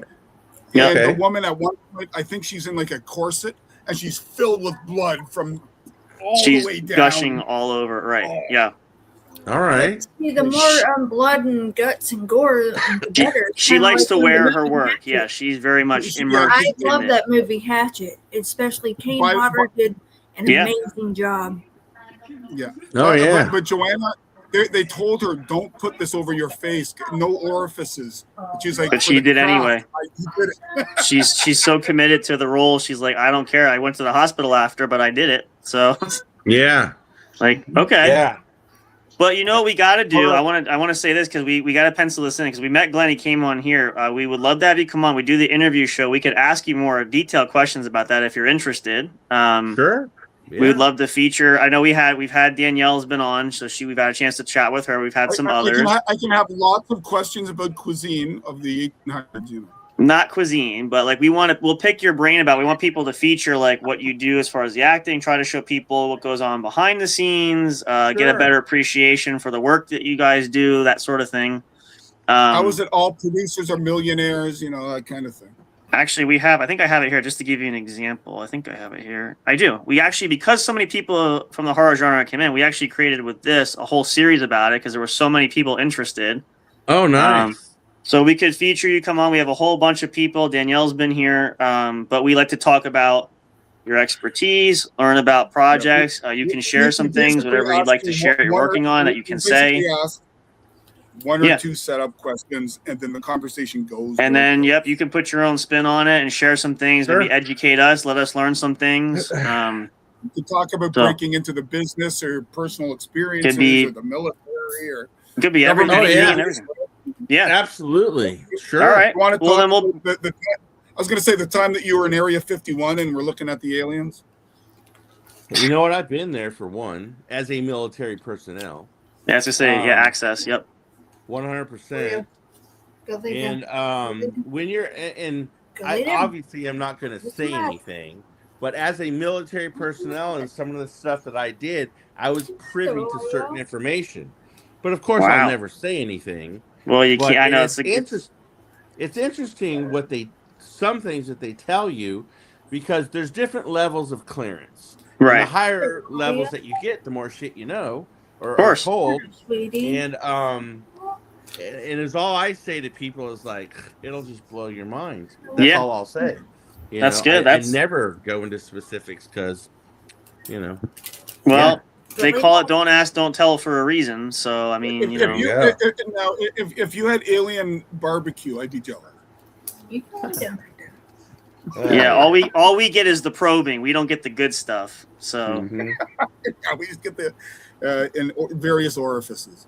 But Anyways, yeah, no, Glenn, we'll be in contact if you want to do that. We can reach out to you there. We can maybe schedule something. Awesome, and then give yourself the stage to promote whatever the hell it is. We'll share it to the audience Write again. a book or shooting a movie, acting whatever, in a play, whatever it is. Yep, that'd be awesome. Yeah, I'd love that. Okay. All right, we'll make that happen. We'll set something up. Give Justin or me a message about some availability dates, and we'll work around it. Yeah, I'm pretty open. I really am. Okay. You know, especially at night. Especially. At night. Yeah, it's usually when we go on, usually nights. So that would. I actually didn't even ask. What are you in time zone wise? What is your Pacific? Okay, so you're up more west. Okay, so that's not much of it. We're at Eastern time. Yeah, West Coast. Yeah, so it's like 9:51. So it's right 3 hours. Yeah, 3 hour difference. Yeah, that's fine. We could do. Yeah, we'll definitely touch base with you. We'll work something out, and then sure. Do you have any promotions? Like if we get maybe a couple of photos for you or something that maybe professional, something you have we can just use as a promo poster kind of thing. Sure, I got a couple. Yeah. Okay, then we like to generate the audience. We share it on social media, all that stuff. We get it out there and try to generate a buzz. If you have any B-level sleazy films, they would be great for the poster. Oh, yeah, I got all kinds. I'm telling you. I mean, you open up that floodgate. Yeah, I mean, hey, he's game. All right, we'll set a date. You guys watching here. So we'll feature Glenn Spillman going to be coming on. We'll let you know when, time and date to be TBD. We'll work something there off airway, but no doubt within the month. Yeah, sure. We'll work something there. But we're glad you guys could join us. Thank you so much for being here. This was a great opportunity to hang out. Hope everybody that watched, whether you were live, we had several people watching earlier. I know it's kind of late now, so everybody's probably off. But if you watch this as a rebroadcast, thank you as well. We were so glad to do it, and we're glad that we could all celebrate in style. Again, we wish America a very happy birthday. 250 years is a massive accomplishment. Here's to cheers. I drank all of it, but I have another one. I'll have to crack it open later. But cheers to another 250. Yeah. Again, we probably won't be there, but we wish our future generations well success. Please keep the traditions going of this country. A lot of great people helped to found this country. So let's try to keep those, honor those that have given, and try to remember those going forward. And let's just make it, I don't mean it to sound that way, but truly let's make America great again for a different reason. But just let's be, you know, us the people, for we the people. I'll take that. Unified, together, not blue, not red, not left, not right, but we American people. We all bleed red, man. And the inside, we're all the same. Yep. And again, we need to learn. We can respect each other. We need to be better at conveying our thoughts and feelings. We don't have to personally attack people. We got to pull it together and not keep dividing, because division is never a good thing, and that's not what we need. We need to. As a Canadian, it's a good thing when the states have their shit together, because things go a lot more smoothly. That's true. And just remember, when Canada gets in a pinch, who do they go to? So we want to keep that line of communication open. I'm just saying. I'm just saying. There's a reason it's the world's largest undefended border. Yeah, I'm just saying. So there you go.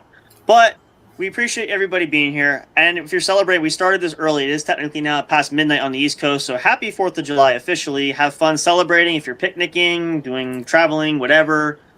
We wish you and your loved ones, your friends, have a great time. Shoot off fireworks. Again, it's one big party. We can celebrate all together or not. But we wish you guys all the best. And we wish a lot of lifelong happiness and everything for you guys. Positivity, good energy, all that good stuff.